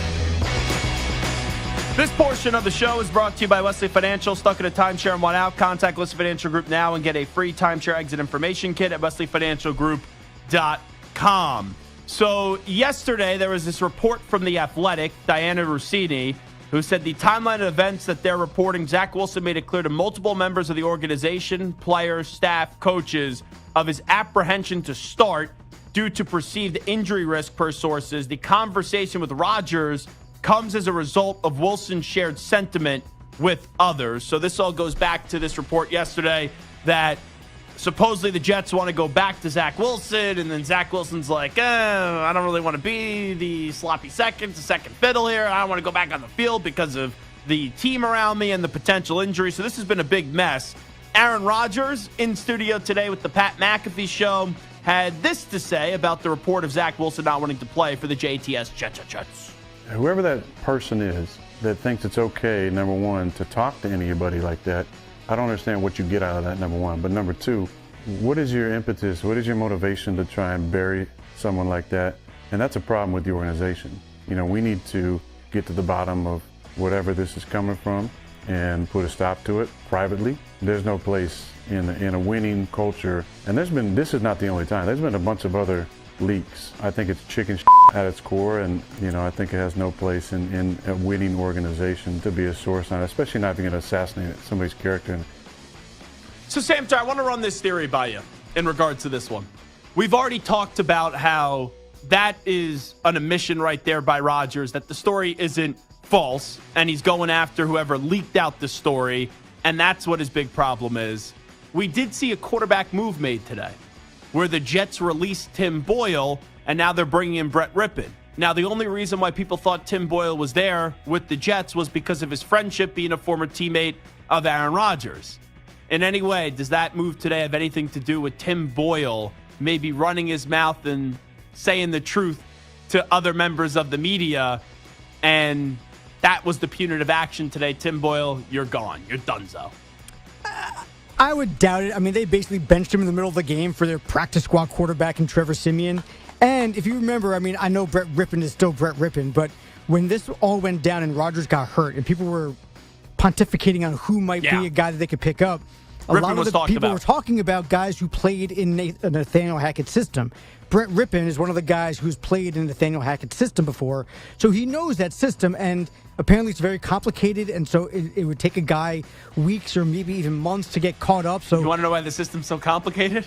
Because if Aaron Rodgers isn't there, nobody else can run it. 100% true. Because outside of what he did with Blake Bortles, there's really no justification why Nathaniel Hackett should be an offensive coordinator anymore. I don't believe that Tim Boyle was the rat here, because I don't see what the incentive would be for Tim Boyle to be the rat. But the only reason why I think it could be somewhat possible or a long shot is because how many times have we talked about, this player can't get cut, this player can't get released with the Jets, or even going back to Green Bay because it would annoy one Aaron Rodgers, and this would seem like it would be one of those players with how close those two guys are. Let's keep it moving, though. An indictment on the Jets coaching staff last night. Just turn on the tape and see what Jake Browning did. He looked like a Pro Bowler at times in that victory last night for the Cincinnati Bengals. Here is Zach Taylor on Jake Browning's epic performance against the Jaguars. I felt really good coming out of this week, getting ready for this game. And, he just lit the world on fire. Halftime, I wasn't sure if we had an incompletion if the ball had hit the ground yet. And I just thought he managed the game beautifully well. So the company has a knockout pool. I am one of the 3 people left standing in the knockout pool, which means I'm going to get knocked out this week because I'm saying this publicly on the good old radio. But last night, wiped out 5 contestants in the knockout pool because they were riding with the Jacksonville Jaguars. And that was actually a game that I thought was going to have not a lot of buzz and not a lot of juice. And I even said yesterday and asked a pros question, when someone asked me what's my betting play, I was just like, I'll just take Travis Etienne, first touchdown, ends up hitting. Nice job, nice win. I've been hot the last 3 days in the gambling world. But that's where I thought my only interest was going to be in this game. And then Jake Browning does what Jake Browning does. And unfortunately, you have the injury to Trevor Lawrence as well. And C.J. Beathard gets into the game. So that was somewhat an entertaining game that went right down to the end in overtime last night. Let's go to Bailey Zappi. I guess he was asked who's starting for the Patriots now. Coaches, made it pretty clear, but I'll let him, announce it to everybody. That's, private right now, and whenever he announces it, that's with him. That's it's probably going to be me. I don't want to speak up and say anything because if I reveal that I am the starter, Bill Belichick will then bench me out of principle, which I don't know how much more Bailey Zappi I need to see. Like that it's weird. They scored no points. The offense, though, did look somewhat better, even though they scored no points without Mac Jones. How's that possible? The guy that I'm just telling you, it did. The guy I want to see is Malik Cunningham. Now, he had a little juice in preseason.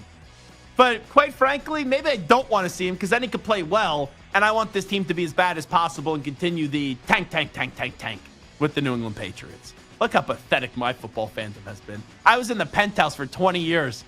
Now I'd be taking like a cold cheeseburger, quite frankly. When I used to have all this wonderful food and this wonderful football life when watching my team, and now my team are a bunch of losers. Welcome to hell.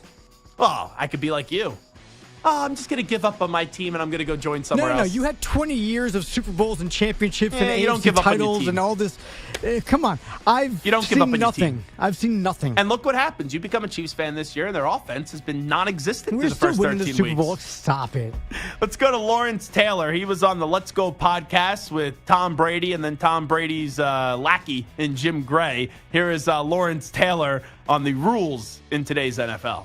If I was playing nowadays, I probably wouldn't last a game because, because of the thing we do.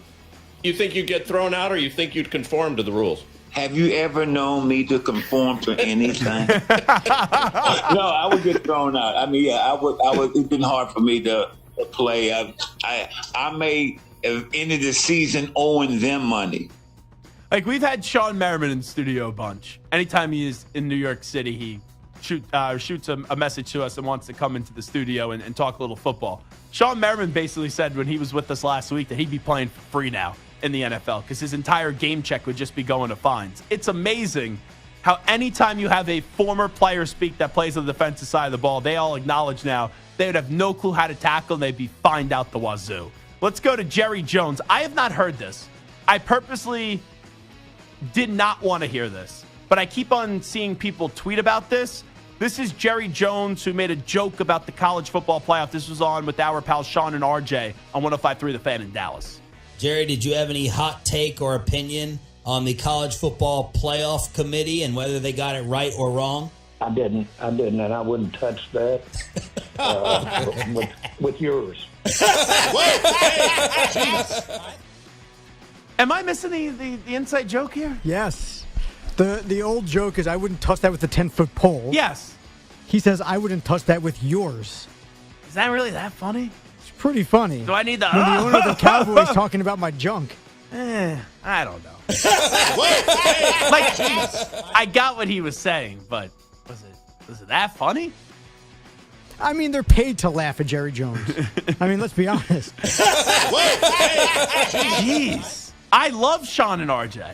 Like, they are friends. But I got to call, when I see them at the Super Bowl, I got to call them out. I'm going to walk up to them and just go, and they're going to say, Zach, why are you laughing? I'm going to be like, that's a cackling you guys did over a Jerry Jones joke that wasn't even funny. Here is Coach Prime, who attended Florida State, then doesn't acknowledge he's ever attended Florida State and played college football with them. He's now the coach of the Colorado Buffaloes, and he commented on Florida State getting left out of the playoff. It's no way that you're going to leave Coach Saban in Alabama out of a playoff and Georgia.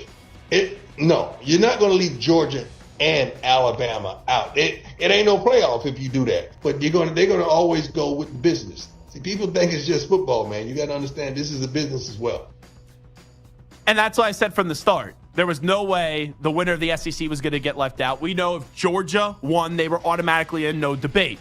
But Alabama winning messed up this entire thing because you couldn't put Texas out of the picture and put Alabama in because Alabama lost to Texas. So Texas had to get that 3 spot, and the 4 spot it came down to one lost SEC champion in Alabama who's cruising right now, or do we go with Jordan Travis, Florida State team who did not lose a game this season? I will say, I mean, I get Prime's point that it is a business, but like it's Florida State. There are not a lot of bigger programs in the country than Florida State, right? So you're not like choosing Bama over Florida State. But you're not choosing Bama over Florida State because of business, right? Like they're fairly equal when it comes to like size of fandom and overall historic glory and all that. I don't know how they track this, but they said that the committee putting Florida State out over Alabama is going to save like $120-something million. I don't know how they get to that number, but that's something that I did read on the internet. But you read a lot of things on the internet these days. Now, I also saw that Stephen A. Smith said that if Coach Prime was coaching Florida State, they would not get left out of the playoff. He's probably right. And as much as I love Coach Prime, I don't think they're undefeated with the way that he coached down the stretch. Zach Gelb Show, CBS Sports Radio.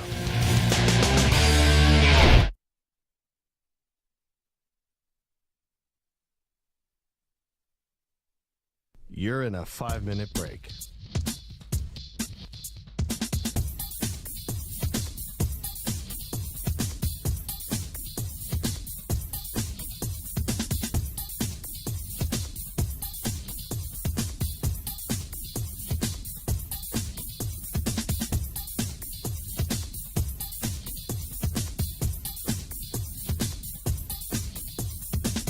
Four minutes, 30 seconds remaining.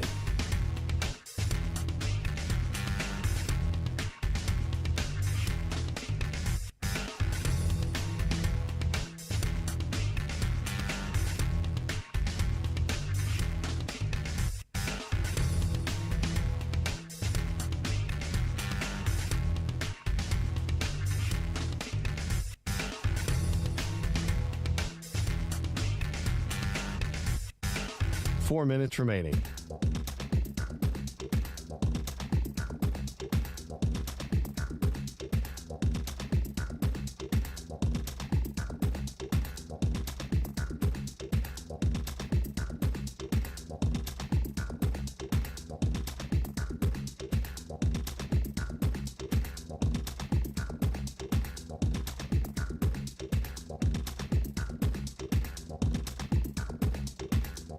Three minutes, 30 seconds remaining.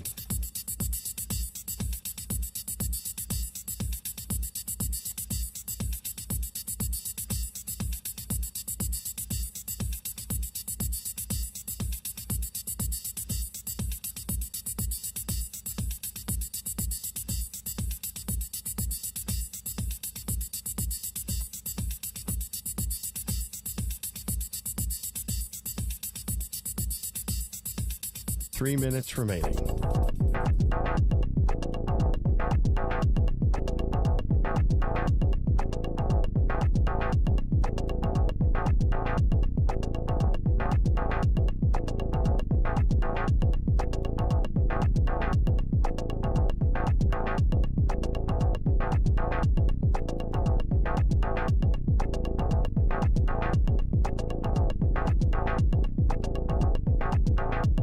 Two minutes, 30 seconds remaining.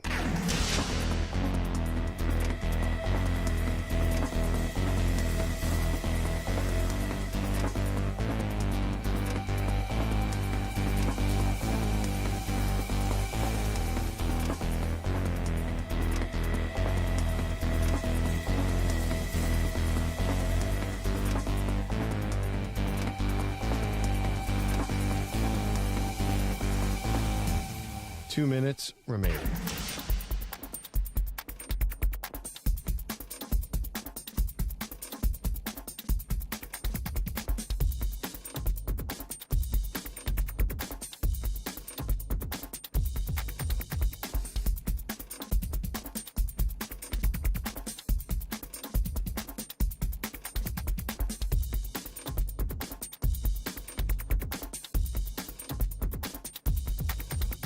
One minute, 30 seconds remaining.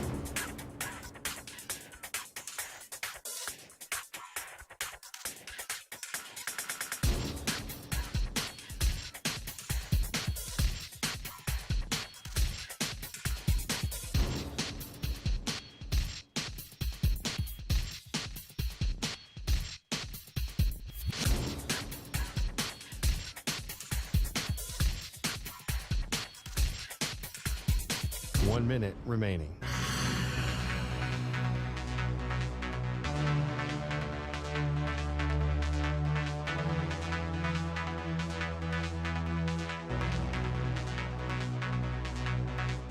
Forty-five seconds remaining.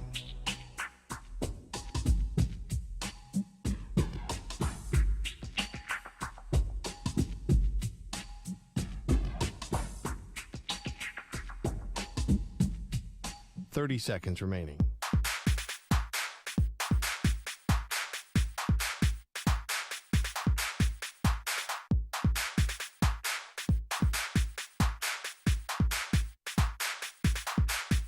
Fifteen seconds.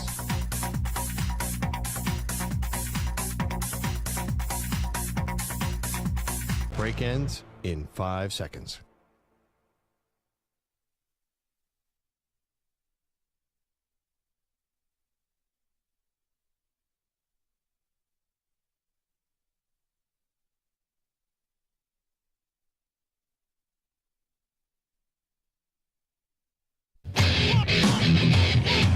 He's live. He's nationwide on CBS Sports Radio. This is the Zach Gelb Show.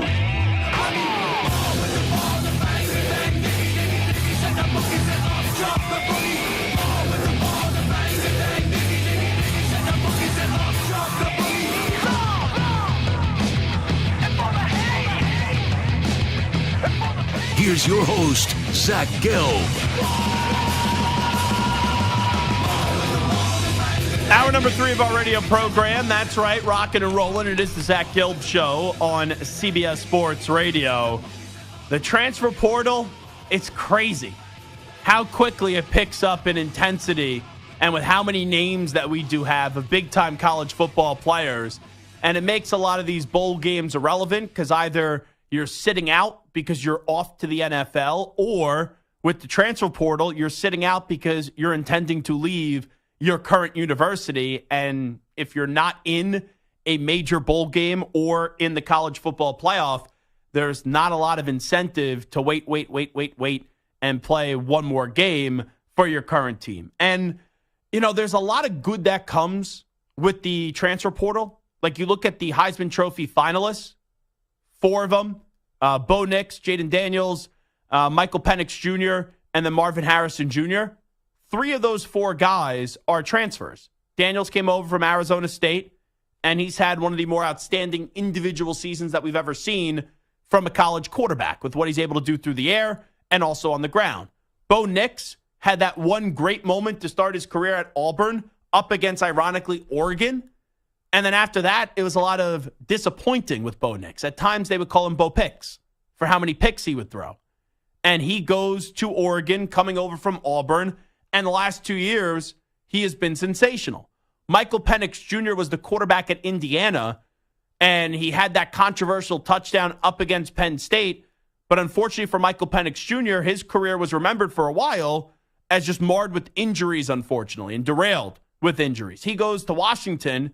The last 2 years, he has been one of the better players in college football, where last year everyone was up in arms that he didn't get an invite to New York for the Heisman Trophy. This year, he gets an invite to New York for the Heisman Trophy, and it's either going to be him or Daniels, the quarterback out of LSU, that are going to win the award. So there's a lot of good that comes from transferring. But with that being said, like all of us when we were in college, you make a decision. Sometimes it's good, sometimes it's bad.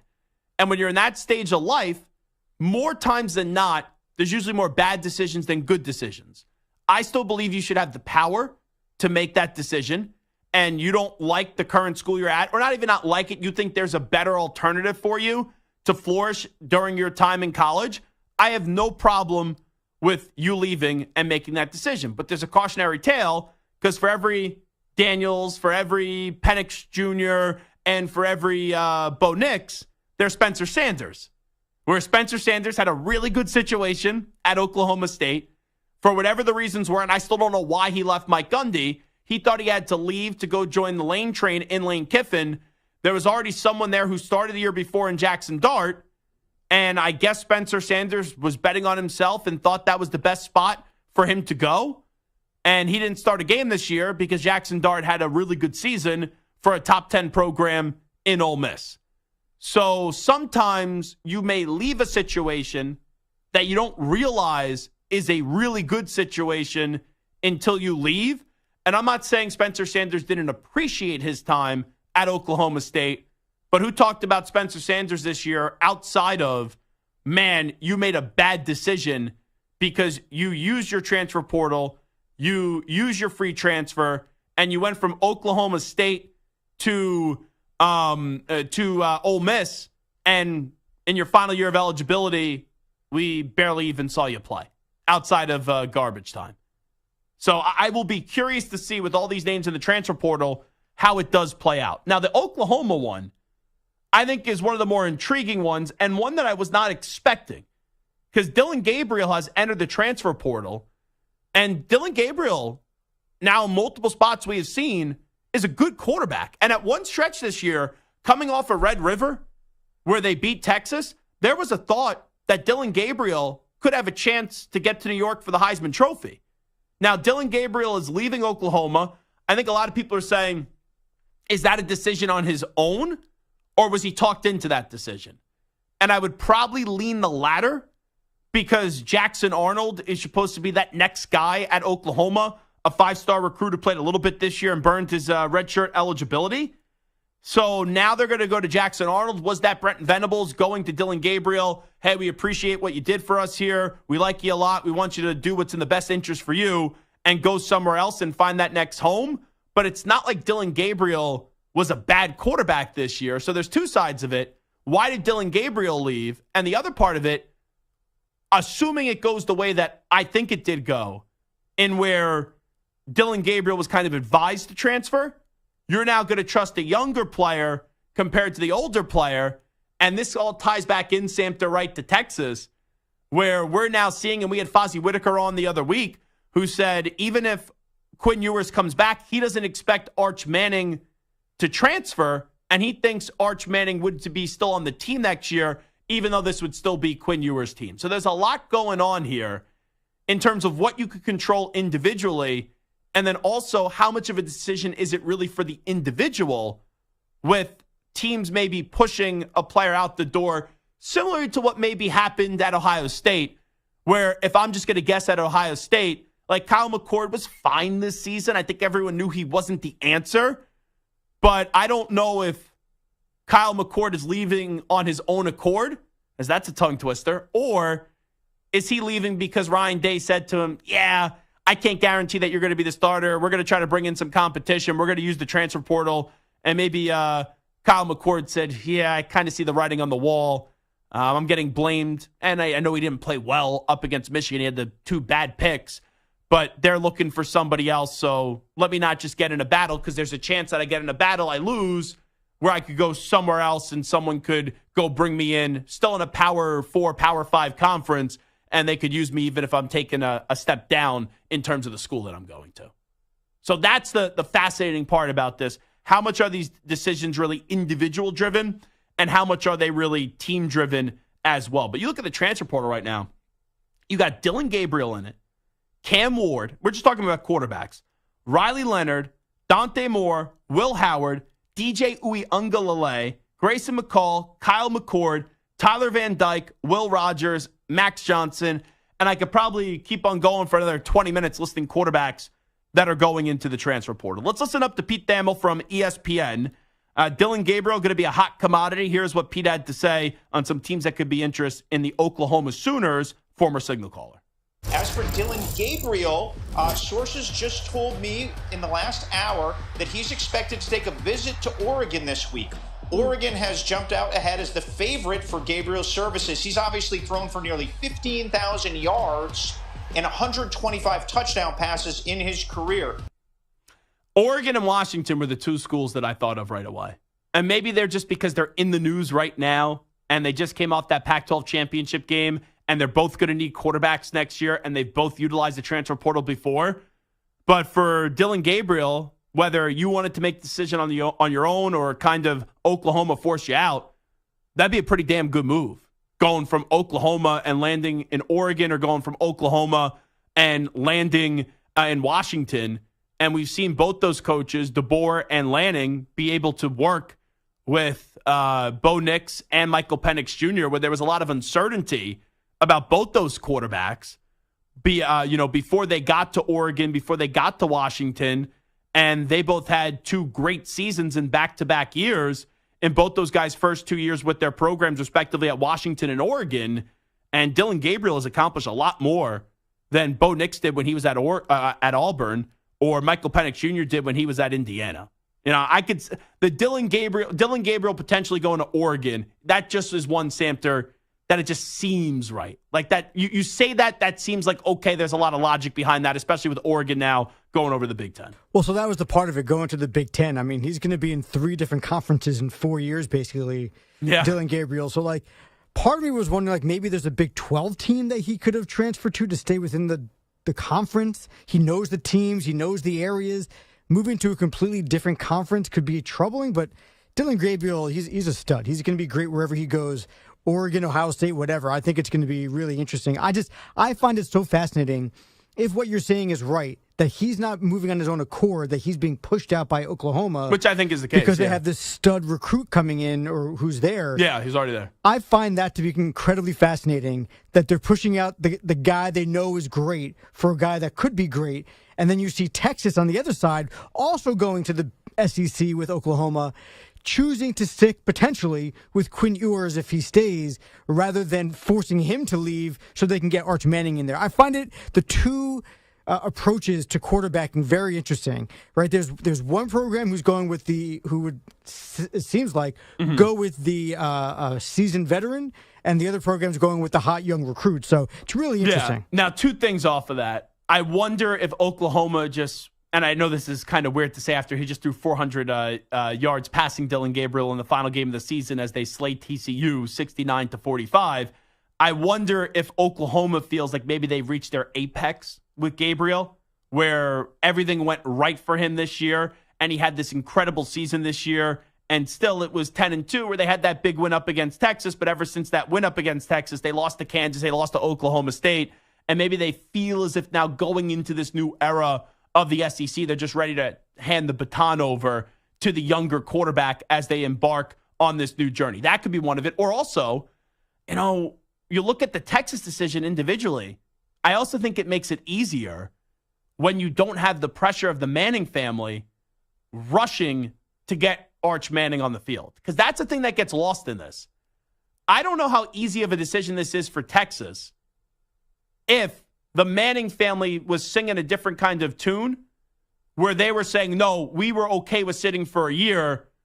We want to see Arch play in year number 2. And I heard Archie Manning do an interview recently, and even though he didn't fully say it, he did discuss how it's not the worst thing in the world to be patient with the young quarterback. And we know this. We've seen it from both ways. We've seen quarterbacks play 1 year, and then people say, he only played 1 year. It's not enough of a sample size. Then we've seen guys play 3-4 years, and just natural fatigue does happen. Arch Manning, they know the Manning family, how good he can be. And if they think he could be great in just maybe a year or 2 of college football, maybe they're fine with this going down. Because if you had imagine you had the power of the Manning family, and you had Eli and Peyton and Archie doing interviews or leaking to reporters that they all have relationships with, oh, no, Arch is ready to play. Like, could you imagine if Arch Manning went into the transfer portal? It'd be wild. It'd be crazy. Matt Rule said the other day, what? To get a good quarterback now, you're paying $1 million to $2 million for a quarterback? What would Arch Manning go for? Like, look how much money Shedeur Sanders made this year. Look how much money Caleb Williams made this year. Because not only of how good of a player you could be, it's also the story, too.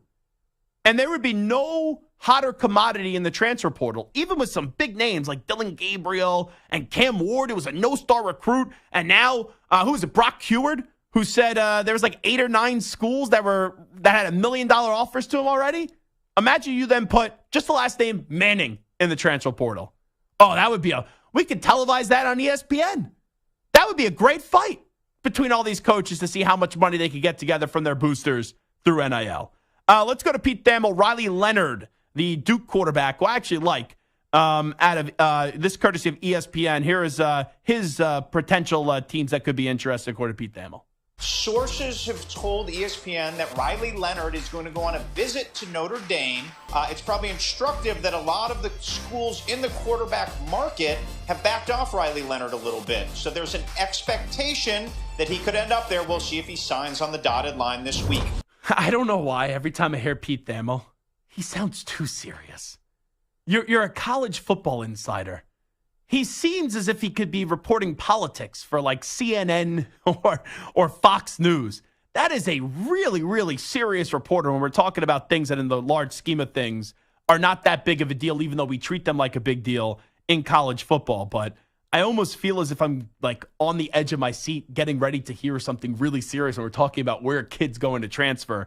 Riley Leonard to Notre Dame does make sense. We've now seen that back-to-back years. Like, he's a respected quarterback. I think he's a good quarterback. No one thinks he has the ceiling of being like this great NFL player, similar to kind of with Sam Hartman, where he was a really good, experienced quarterback at Wake Forest, and he had a good year for Notre Dame this past season. All right, let's hear one more for Pete Thamel. DJ Uiagalelei, once at Clemson, did not work out, then had a very successful season at Oregon State, but Oregon State now doesn't have a conference, really. Now doesn't have a head coach, or Jonathan Smith taking the Michigan State job. This was Pete Thamel on DJ Uiagalelei hitting the transfer portal. As for DJ Uiagalelei, we could see a return to the ACC, Kelsey. 2 schools that have emerged as his top shooters are Florida State and Louisville. He has no visit set. Mississippi State has also shown some interest, but DJU could be making a cross-country trip back to the Atlantic. I would think of maybe 3 or 4 schools for him. You know, Oregon, Washington, I think everyone's going to think Oregon, Washington because they're fresh and they just utilize the transfer portal so well. Would Ohio State be of interest in DJ Uiagalelei? And I wonder if Ryan Day would want to hitch his wagon to DJ Uiagalelei, where the last time he was in a big-time program, even though I think that was more so on the coaching problem than it was the individual ability of DJ Uiagalelei, we saw DJU not reach those expectations at Clemson. From an entertainment aspect, and I know there's a bunch of changes in the landscape of college football with the conferences, him going back to the ACC and having him go to, like, Louisville will be fine. I don't think it does as much sizzle and pop as it would Florida State. Now, Louisville was in the ACC championship game, and Jeff Brom going home did a phenomenal job this past season. They were better than anyone could have thought.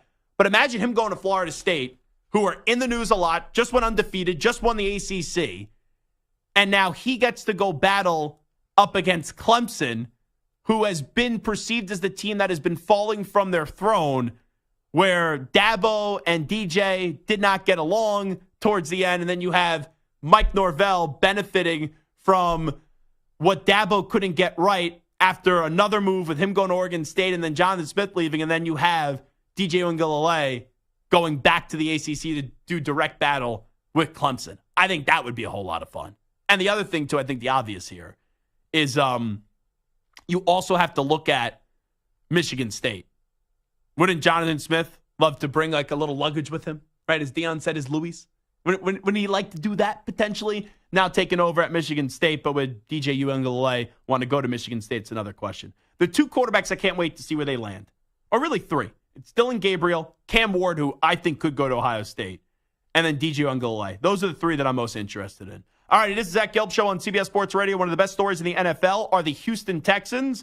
Their third overall pick from this past draft, coming off a 2-sack performance, Will Anderson Jr. out of Alabama will join us next. You're in a 5-minute break.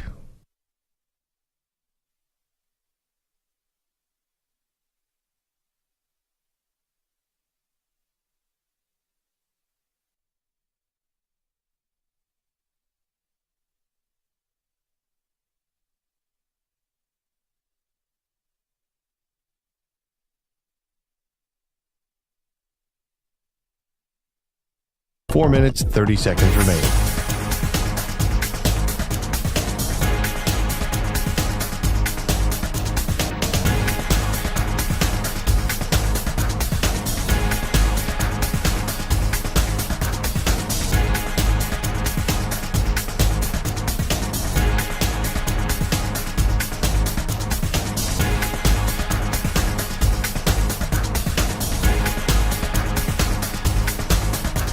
Four minutes remaining.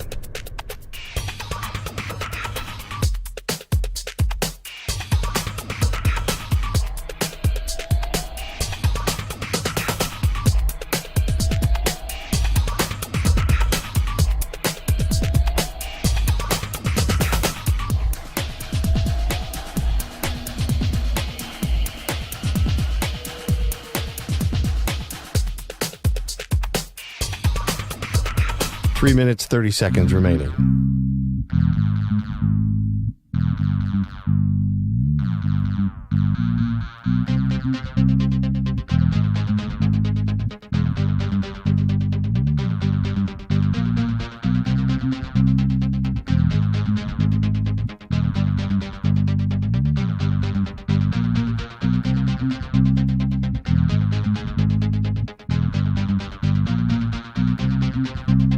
Three minutes remaining.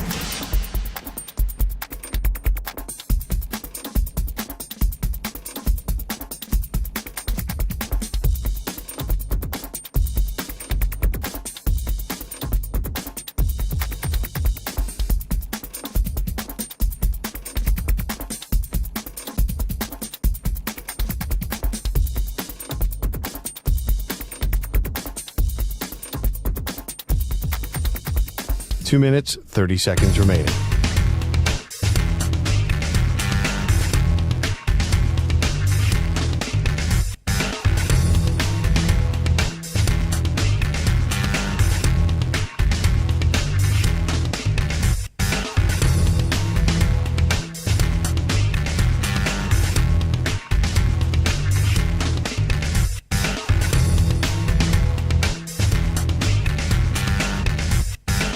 Two minutes remaining.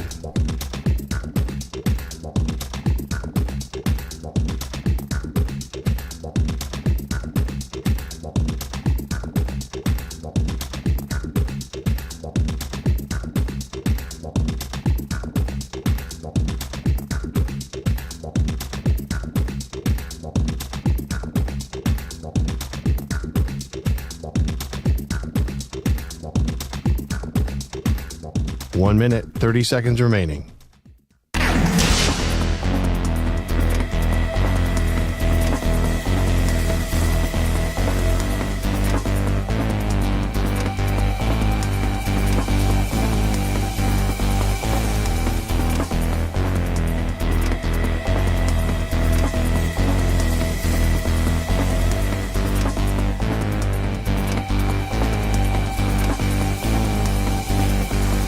One minute remaining.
We continue. This is Zach Gelb Show, coast to coast on CBS Sports Radio. One of the best stories of the NFL this year are the Houston Texans. They are 7-5, and coming up on Sunday, they have a game up against the New York Jets. And now joining us is a standout rookie from Alabama, now dominating the NFL early on, coming off a 2-sack performance on Sunday and a win up against the Denver Broncos. And that, of course, is Will Anderson Jr. Will, appreciate the time. Thanks so much for doing this. How you been?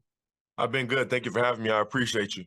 Well, thanks so much for coming on. So I got to start you off with 2 weeks ago. You guys lose a tough one to the Jaguars. You guys then go up against the Broncos, who have been one of the hottest teams in the NFL, and you put an end to their 5-game win streak. Just what does it say about your team's toughness to be able to store away a loss and then bounce back with a nice performance against the Broncos? Yeah, I think it's just the hunger the team have. Like, we know that we can accomplish something really special this year. You know, if we're all locked in, we're all doing our job. And I think that everybody's been seeing, like, we can really win games. We have a really good football team. So, like, we can bounce back from anything. And, you know, I think the type of team we just have is a really, like, just a starving team. We just starving for greatness. And I think we just want more of that. So, you know, we bounce back from that, go win this one, and we just want to keep this thing rolling. How about your performance this past Sunday individually? I know you're a team guy, being a captain, and you've always been a team guy, but to get 2 sacks and also get a hand on that football to deflect that punt, that was a pretty impressive performance. Yeah, man, I would just say it's all God, man. Like, it's just staying down, staying true to who you are. You know what I'm saying? Not listen to the outside noise, but also have to give a big shout out to, you know, the D-line room and the coaches that's in there and everybody like that, man. Those guys, you know, did a really good job of working with me, and I think that's been the main thing this year, just getting in to learn from a great group of guys like Rank and Jerry Hughes, JG, and then we added DB to the room, and then Kerry, he was in San Fran. So I just been trying to connect with those guys, and they've been doing a really good job of taking me under their wing and teaching me the rope. So I just have to give a really big credit to those guys. We all know that expectations have always been high on you, and you've always been under the spotlight. To be able to make this transition seem so easy to the NFL, you know, I wonder, is there a next level to Will Anderson Jr.? Like, how comfortable are you so far with the transition, and how much more growth do you think you still have? Oh, it's never being satisfied with anything. There's always room for improvement and always room for growth.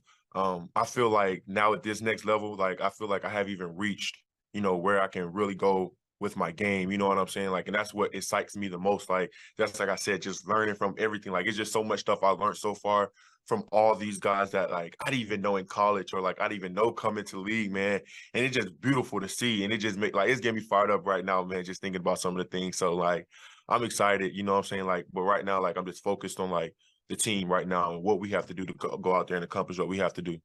Talking to Will Anderson Jr. right now on the Zach Gelb Show. I remember on draft night, and let me preface it by saying you're my favorite player in the country defensively heading into the draft, and the Texans move up to get you after taking C.J. Stroud, and I was surprised by some of the pushback. People are like, oh, the Texans are going to be no good. They give away their first-round picks for next year to the Arizona Cardinals. Did you hear a lot of that criticism? And to prove a lot of doubters wrong, not only individually, but also as a team, what does that mean to you? Yeah, I learned my lesson in college, like, early and often, to stay away from all of that stuff and, you know where, you know, your faith is and everything like that, and knowing that God makes no mistakes and that everything's going to work out. So I learned that lesson way in college. So when I got here, man, and Coach Ryans, he did a phenomenal job with me and CJ. Like, when we first got here, like, it's like, of course it's expectation, but he was like, we're not coming in here asking y'all to be Superman or anything like that. We brung y'all in here for the type of men that you are and the type of players that y'all are. Y'all are great men. Just be yourself. You don't have to go out there and try to do anything extra, anything like that. And I feel like when he told us that, me and CJ just, like, it was like a burden kind of lifted off our shoulders. Like, damn, we can just really be ourselves, and just being ourselves worked out. You know, the guys in the locker room are amazing. The team is amazing. The staff is amazing. So it's beautiful to see, man. We're all in for the team, honestly. And this team, I couldn't be more proud of them. And I know you got a good mix of veterans, but you got a lot of youngsters that are playing well. Stingley had the 2 picks. You had the 2-sack performance. We know what CJ's doing. Unfortunate injury with Tank Dell, but he was off to a monster start this year in year number 1. Just what is that like when you have an organization that's trying to turn around what they've been, and you got a lot of hungry guys, younger guys working together? Yeah, it's exciting to see, and it's a beautiful thing to see, man, and to be a part of it. It's just a blessing, man. All those guys that you name and the other guys that we do have on the team that's been balling out too, man. It just shows, you know, what type of team we have. We have a team full of ballers. We have a team full of playmakers, and everybody's been locked in and bought into the system, of which is the offensive system, defensive system, but ultimately just the Texas way. And, you know, Coach always talks about just doing us better, and I think we've been doing a really good job of just doing us better. You're the name on the defense, Will Anderson Jr. We know the name on the offense, and the entire organization is the quarterback in C.J. Stroud. What you've seen out of him so far, how do you just describe what he's doing as he's taking the league by storm? Man, I don't even know if it's a word to describe the amazing things that CJ is doing. Like, Coach had showed a highlight of him yesterday. He did like a back shoulder throw. I want to say to Nico, or it was Nico or Brevin. And I know it was crazy thing to see. I've never seen nothing like it, but like to be so different at this stage where he's at right now, it's just like unbelievable, man. And then just the man that CJ is, man, he's just a great high character guy. You know, everybody loves him in the building. Great personality, always cracking jokes, always being himself. And I think that's what makes him so special. He's just CJ. He doesn't try to be anybody else. It's not a facade. We get the same exact CJ every single day. And I think that's what makes CJ so special. I know you're an Alabama guy, so you portray one game at a time, not even one day at a time, like 1 second at a time. But going back to this summer, when you guys were forming together and you started to see what this team could look like with DeMeco Ryans, the new kind of jolt of energy with you and CJ, a lot of people are surprised you guys are 7-5. What type of team did you guys think you had in the summer, and what did you think you could accomplish? Honestly, for me, like, I knew we were going to be way better than they were last year. Like, I was like, Coach Ryans just came from San Fran, had, I think, the #1 defense, and I love the system. I love the scheme that he has. So I was like, we have ballers over here that I know for a fact can fit into that system. So, like, when we got a chance to really get that thing going and practice it and go against each other in practice, and then Slow came with the offense and everything like that, and we just see how competitive it was, we was all like, oh, yeah, we really got a chance to be a really great team. Unfortunate injury last night with Trevor Lawrence. He has an ankle sprain. We'll see how many weeks he's going to miss. The Colts have been a really good story as well, and there are you guys, one of the best stories in the league at 7-5. Why is this group ready now to go win a division? Because that talk's going to pick up this week as it's attainable for you guys to win the AFC South the rest of the way. We can't worry about that, man. We just got to worry about the Jets. We got to worry about the schedule that we got. We got to worry about how we can just keep improving every week and getting better every week and not focus on any of the noise. And I think that's what this team does a really good job of, is that everybody does a really good job of just focusing on a week ahead, their practice ahead, their preparation ahead, leading up into the rest of the season. I have to ask you about your college team. They've been in a lot of the news, get into the college football playoff. You know Saban very well, Will Anderson Jr. You tell me, what do you think Nick Saban's like behind the scenes this year? Because after they lost to Texas, the Alabama dynasty's done. It's dead. This team's not going back to the college football playoff. And here we are. They're SEC champions, beating Georgia, and now they're one of the 4 teams remaining. Yeah, I just say the type of coach he is. Like, he's very competitive, and he likes challenges, and that's what keeps him going. I remember walking with him my last year and really just getting a lot of wisdom from him. And that's one of the things he told me. I said, Coach, how do you been doing this for so long? He said, I love the challenge of it. Every year is going to be a different challenge. And how can I go take advantage of that challenge? And I think just like this year, like, oh, they lost that's Texas. That's a challenge. Let's see how the rest of the season gonna go. So I think he did a really good job with the hires he had, the players, you know, they're listening to him and everything like that. And I just call it the Saban effect. Like, everybody's locked into what he has to say, and, you know, they're going to do what he's going to say, or else they're going to get out.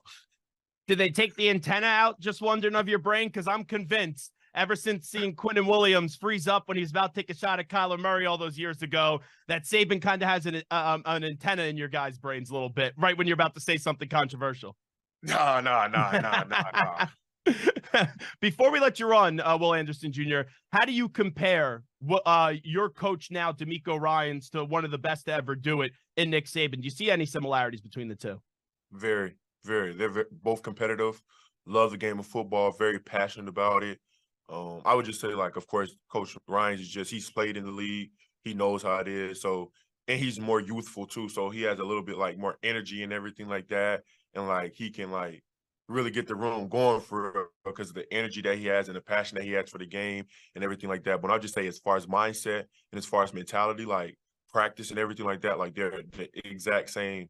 So that's how I would say that they have a lot of similarities. You know what it's like to be the team that everyone is hunting. When you go into a game this week against the Jets, everyone's going to be praising you guys. No one's going to be talking about the Jets because their offense is in a really bad spot right now. How do you guys stay focused and not overlook an opponent this week? Because we just have to worry about what we have to do. And worry about going out there and executing and doing our jobs to the best of our ability. Again, not listening to any of the noise, not listening to any of the rat poison, as Coach Saban would say, and just focusing on us and doing us better. Last thing I'll ask you before we let you run, Will Anderson Jr., I just want to ask one question about your college teammate in Bryce Young. You guys are so synonymous for so many years. People are now wondering how Bryce is going to be as a pro quarterback. It has not gone well in a tough situation in Carolina. Just what do you say to people that are doubting Bryce Young as a QB? Man, I love Bryce to death, man. Bryce is going to be okay. You know, Bryce have all the tools and ability to be a great quarterback in this league, awesome guy. And once, you know, they get everything situated over there, Bryce is going to flourish. You know what I'm saying? Like, Bryce is going to do his thing. I know the guys over there respect him a lot. He's a great captain, a great leader, and everything like that. Loves the game of football, very competitive. So I would say it just takes time to give it time. Let him get the right, you know, people over there for him. He's going to ball out, man. He's just going to continue to be who he is and be Bryce Young. So Bryce is going to be okay. Well, things are fun right now in H-Town. Really do appreciate you taking a few minutes today out of your schedule, Will Anderson Jr. Thanks for doing this. Thank you. I appreciate you. There he is, Will Anderson Jr. joining us on the Zach Gelb Show on CBS Sports Radio. Really did enjoy that conversation. As that Texans team, man, what a story. And now you look inside that NFC South. We'll see how long Trevor Lawrence is going to miss with the high ankle sprain week to week. Only a game back are not only the Texans, but also the Indianapolis Colts. Like, the Colts are the most not talked about team that could potentially just find a way into the playoffs. Think about that. They have lost Anthony Richardson. They have also lost Jonathan Taylor, who's out for, 3 to 5 weeks now. And there are the Colts with Gardner Minshew and Shane Steichen also in the playoff conversation. It's going to be fun to see out of those three teams, Jaguars, Colts, and the Texans, who ends up winning the division and then who also ends up making the playoffs. Feels like 2 out of those 3 teams are going to find a way into the postseason this year. All righty, we'll take a break. We'll come on back. We'll wrap up the show in style with a little overreaction, proper reaction. We will get to that coming off what was a very busy Week 13 in the National Football League. We'll take a timeout. Update time first. Here is the Ackman, Rich Ackerman.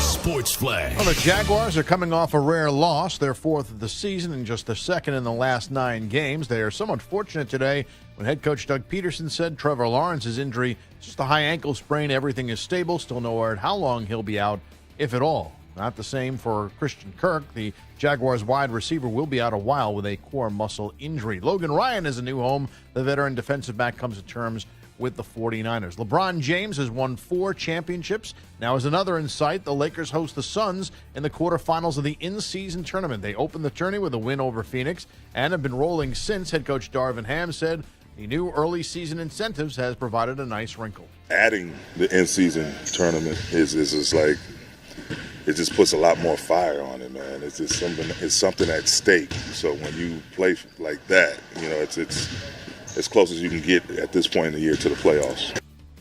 The Suns have won 8 of 10 since falling to the Lakers. The winner advances to meet the Pelicans. In the East, the Bucks tipped off group play with a win over the Knicks, and the 2 teams will meet tonight again in Milwaukee. The winner moves on to face the Pacers. I'm Rich Ackerman.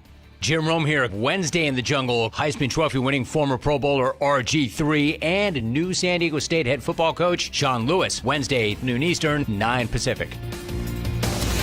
CBS Sports Radio.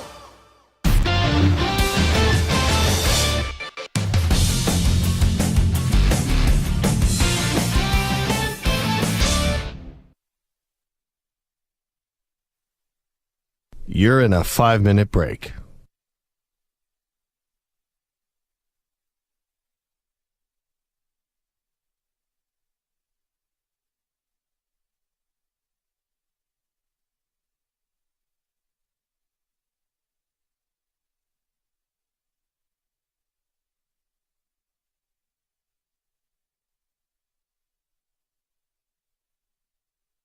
Four minutes, 30 seconds remaining.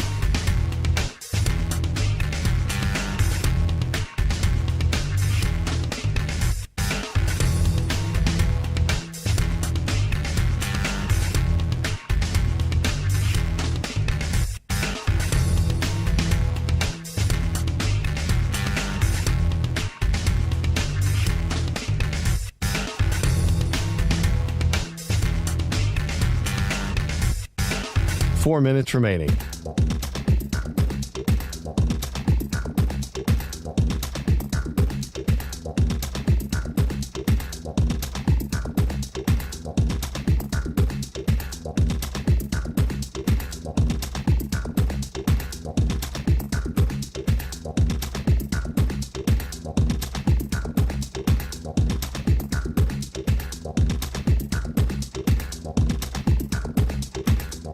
Three minutes, 30 seconds remaining.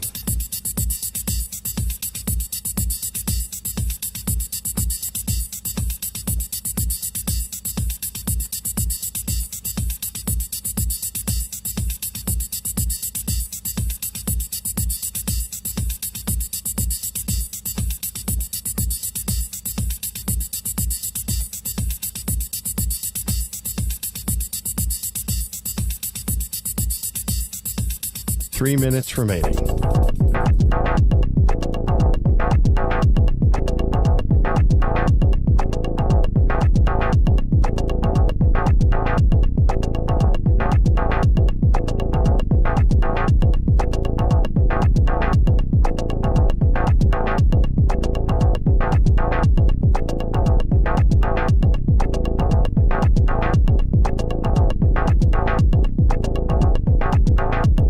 Two minutes, 30 seconds remaining.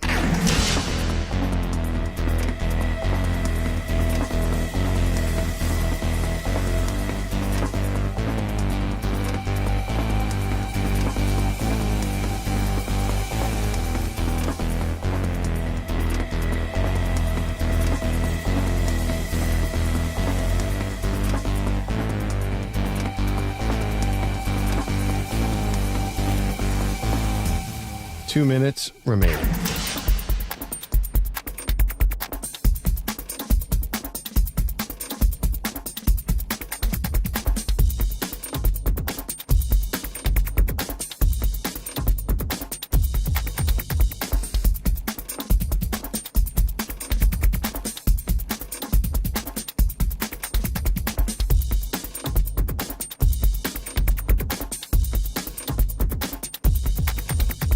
One minute, 30 seconds remaining.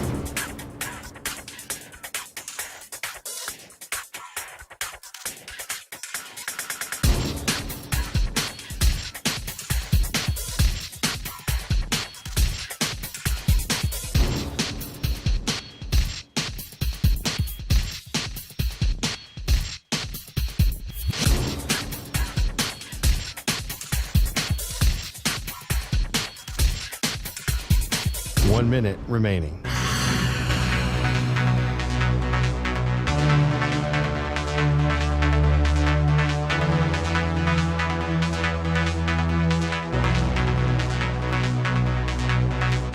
Forty-five seconds remaining.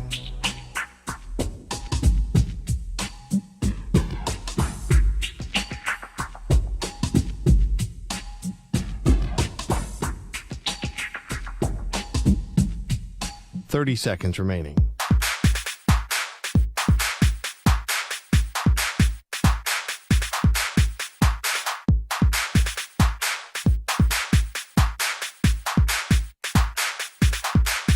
Fifteen seconds.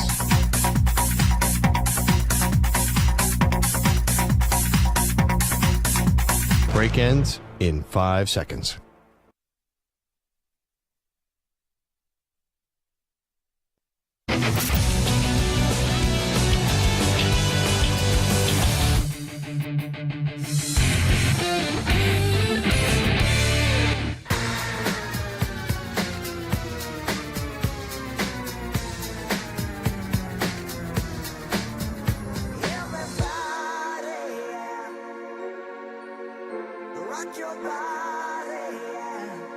Hey, this is Howie. And this is Nick from the Backstreet Boys. And you're listening to the Zach Gelb Show on CBS Sports Radio. And guess what?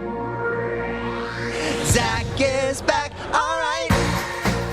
He's live. He's nationwide on CBS Sports Radio. This is the Zach Gelb Show.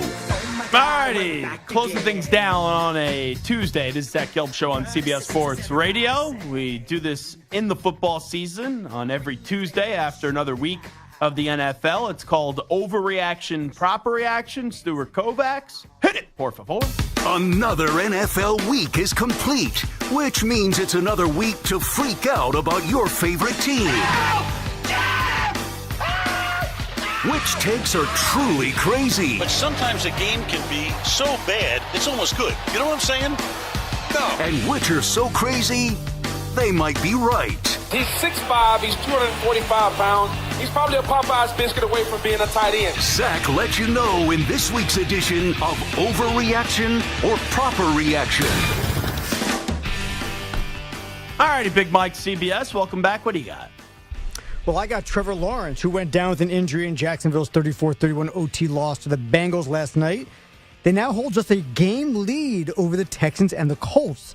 Today, Doug Peterson said the injury is just an ankle sprain and didn't rule Lawrence out for next week's game against Cleveland. So overreaction, proper reaction, the Jaguars will not win the AFC South. So I'm conflicted here because I was around Doug Peterson when he was in Philadelphia and lost his quarterback, his best special teams player, his best linebacker, and also a future Hall of Fame offensive lineman, and he still won a Super Bowl. So I know what he's capable of, even if he has to miss his quarterback for a week or two. I'm going to say, though, that this is a proper reaction when you say the Jaguars will not win the AFC South. And here's why. The Texans' final 5 games of their season, they play the Jets, they play Tennessee twice, they play Cleveland, and they play Indianapolis. I think the Texans are running the table the rest of the way. I think they're ending the season on a 6-game win streak. They just beat Denver. I think they're going to beat the Jets. They're going to beat Tennessee twice. They're going to beat Cleveland. And then they're going to beat Indy. And the Texans not only make the playoffs, they make the playoffs as AFC South champs. I will just trust C.J. Stroud. I will trust D'Amico Ryans. And I will trust the guy that just joined us a few moments ago in Will Anderson Jr. And, man, it'd be a lot brighter of a path if they won that game against the Jags a couple weeks ago. Crazy. Yeah, how close that was. With too. Amendola, who hit the crossbar, Oof. that 58-yard field goal attempt that would have put the game in overtime. If they lose the division, it'll be by a foot. It's crazy. Now, since returning to the lineup, Kyler Murray is 2-2 for the Cardinals, and Arizona has fallen out of the top pick in the draft and sit third right now with your Pats number 2. That's right. Can you say Drake May? Ladies and gentlemen, Drake May, New England Patriots quarterback. But have just 1 fewer loss than 5 other teams do the Cardinals. So overreaction, proper reaction. Kyler Murray doesn't get enough credit for being an absolute star when he's healthy. Oh, that's an overreaction. Because Kyler Murray, I can't say he is a star. As an NFL quarterback, he's a good quarterback. He's not great. He thinks he is better than what he is. And he was very sensitive to some of the criticism that was deserved after his team laid an egg in that playoff game up against the Rams. I think this is more of a reflection on our society where we go, everyone is great, and we don't realize that you could just be good and not great. Maybe one day Kyler Murray turns out to be a great quarterback, and I do think he'll be the guy for the Cardinals next year. But when you say he doesn't get enough credit for being a star when healthy, I would push back on stardom in the NFL so far. So I would think that's when you say Kyler Murray doesn't get enough credit for being a star when healthy, I guess I'd go overreaction because I wouldn't call him a star. So maybe I'm the problem on this question. No, it's not you, but I mean, just remember a couple years ago before he got hurt, he was an MVP candidate midway through the season. And when he's healthy, he's dynamic. It's just the problem is he can't stay healthy. And it's not just the injuries that keep him out of games. It's the injuries and the pain that he continues to get because he's small and gets hurt, that he's just not playing 100% throughout the season. But I don't know. I'm curious to see what he can do with the Cardinals moving forward, especially if he can stay healthy. And I know Cliff Kingsbury's no longer there, but whenever he was with Cliff Kingsbury, they had these incredible starts and then just these painful finishes to their season. Because Murray just kept getting banged up. Now the Saints have dropped 3 straight to fall to 5-7. Now sit tied for second in the NFC South with the Bucs. Right after a Derek Carr interception on Sunday, injured wideout Michael Thomas tweeted, quote, "When your eyes don't work, you get people hurt. It's not a mystery." Overreaction, proper reaction. You still have faith that Derek Carr can be an effective NFL starting quarterback. Now, Michael Thomas was a better wide receiver than Derek Carr ever was as a quarterback. But I find it very ironic that a guy that can't stay healthy in Michael Thomas and has been underwhelming is taking a shot at another guy that has been underwhelming and can't stay healthy in Derek Carr. That's just amazing to me. I never had faith that Derek Carr was this great quarterback to begin with, so I think I'm the wrong person to ask if I still have faith that Derek Carr could be an effective NFL starter. And also, I picked against the Saints this year in the NFC South, and I went with the Falcons because whenever Derek Carr's supposed to be this or supposed to be that or supposed to be the guy, he always finds a way to mess it up. I wish him nothing but the best in terms of health, but the way he conducts himself in the media, it's always like, oh, I'm the hardest worker. Oh, woe is me, and oh, I'm going to be the great leader. The story just gets old. Like every time Derek Carr speaks, I want to just play like the small violin because that's what it sounds like to me. It sounds like someone's trying to tell me they're better than what they are, and it just sounds like a lot of whining from Derek Carr. But I don't like this coming from Michael Thomas, but I don't have any faith that Derek Carr is going to be an effective NFL starter. So I guess I would say, when you ask me, you still have faith that Derek Carr could be an effective NFL starter, I would go overreaction. The NFC North is heating up as the Packers won their third straight and moved into a tie with the Vikings for second. Both teams are currently in the playoffs at 6 and 7 respectively, though Green Bay doesn't play a game against a winning team the rest of the season. Go, Pack, go! So overreaction, proper reaction. The Green Bay Packers are a top 5 team in the NFC. Spicy, spicy, spicy. Eagles better. Cowboys better. 49ers better. Lions better. And then?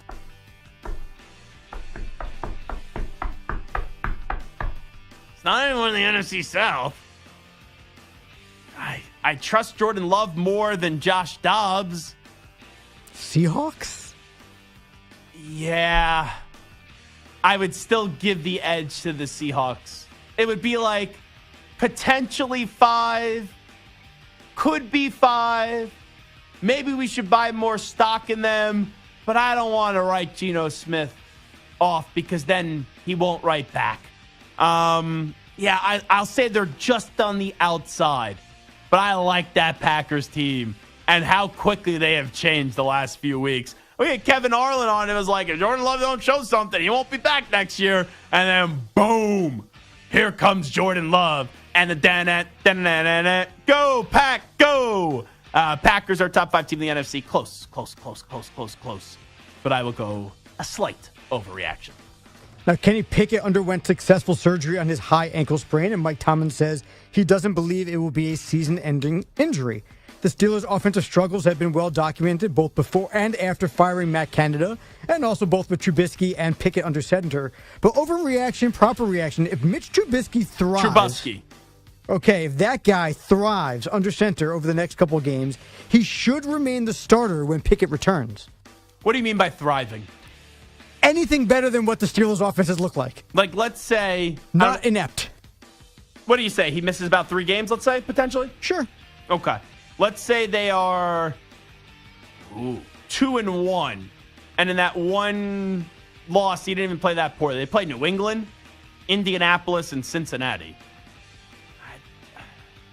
It's not even about the wins and losses. It's about how the offense looks and how Trubisky's handling the offense. I am the farthest thing from a Mitch Trubisky advocate, but if he does play well or thrive, as you would say, I think you got to continue to go with him. It's a proper reaction. I'm not saying I expect that to happen, but Kenny Pickett has been pretty brutal this year to watch. All right, and last one. The Jets fell to 4-8 with yet another loss from yet another awful quarterback. Robert Saleh fell to 15-31 overall as the Jets head coach, and apparently he's been texting a little bit too much with some media members. Joe Beningo, maybe bro. Giving a little bit too much information and being a little too open with some other Jets media people. Overreaction, proper reaction. The Jets will fire Saleh after the season. Robert Saleh is a nice guy, but he's an idiot. I told Joe this. The day we found out that Beningo and Saleh are close, I remember Joe in the newsroom, and I said to him, you know he's only being nice to you because he doesn't want you to bash him publicly. And that signified to me someone that is afraid and knew that his team wasn't going to meet the expectations that were out there. Now, it's completely out of whack, the expectations, because Aaron Rodgers got hurt 4 plays into the season. But the fact that he is texting Joe so much, and good for Joe with the relationship, and then you hear some of the things Joe says and Joe is spilling the beans, it's like, this seems a little sloppy here. I think Saleh will be back. He shouldn't be back, but I think he'll be back because Aaron Rodgers wants him back. But if I was running the Jets, I would get rid of him. So what was the question here? One more time. The Jets will fire Saleh. They should, but they won't. So I will say that's a overreaction. Beningo is not the most technologically sound human being on the planet. I'm just amazed that he's been able to keep up this texting relationship with the coach of the Jets all throughout the season. All righty, fun show today. Good to have Moist Mike back in the building. Big Mike CBS. Stuart Kovacs, great job as always. Big thanks to each and every one of you for calling, listening, tweeting, participating with the show. We'll be back tomorrow in a very busy Wednesday edition of the Zach Gelb Show on CBS Sports Radio. I'd like to thank Byron Young from the Dollar General store to the NFL. What a story that is. And also Will Anderson Jr. for joining us as well. We'll talk mañana, everybody. We out. Bye-bye. Peace.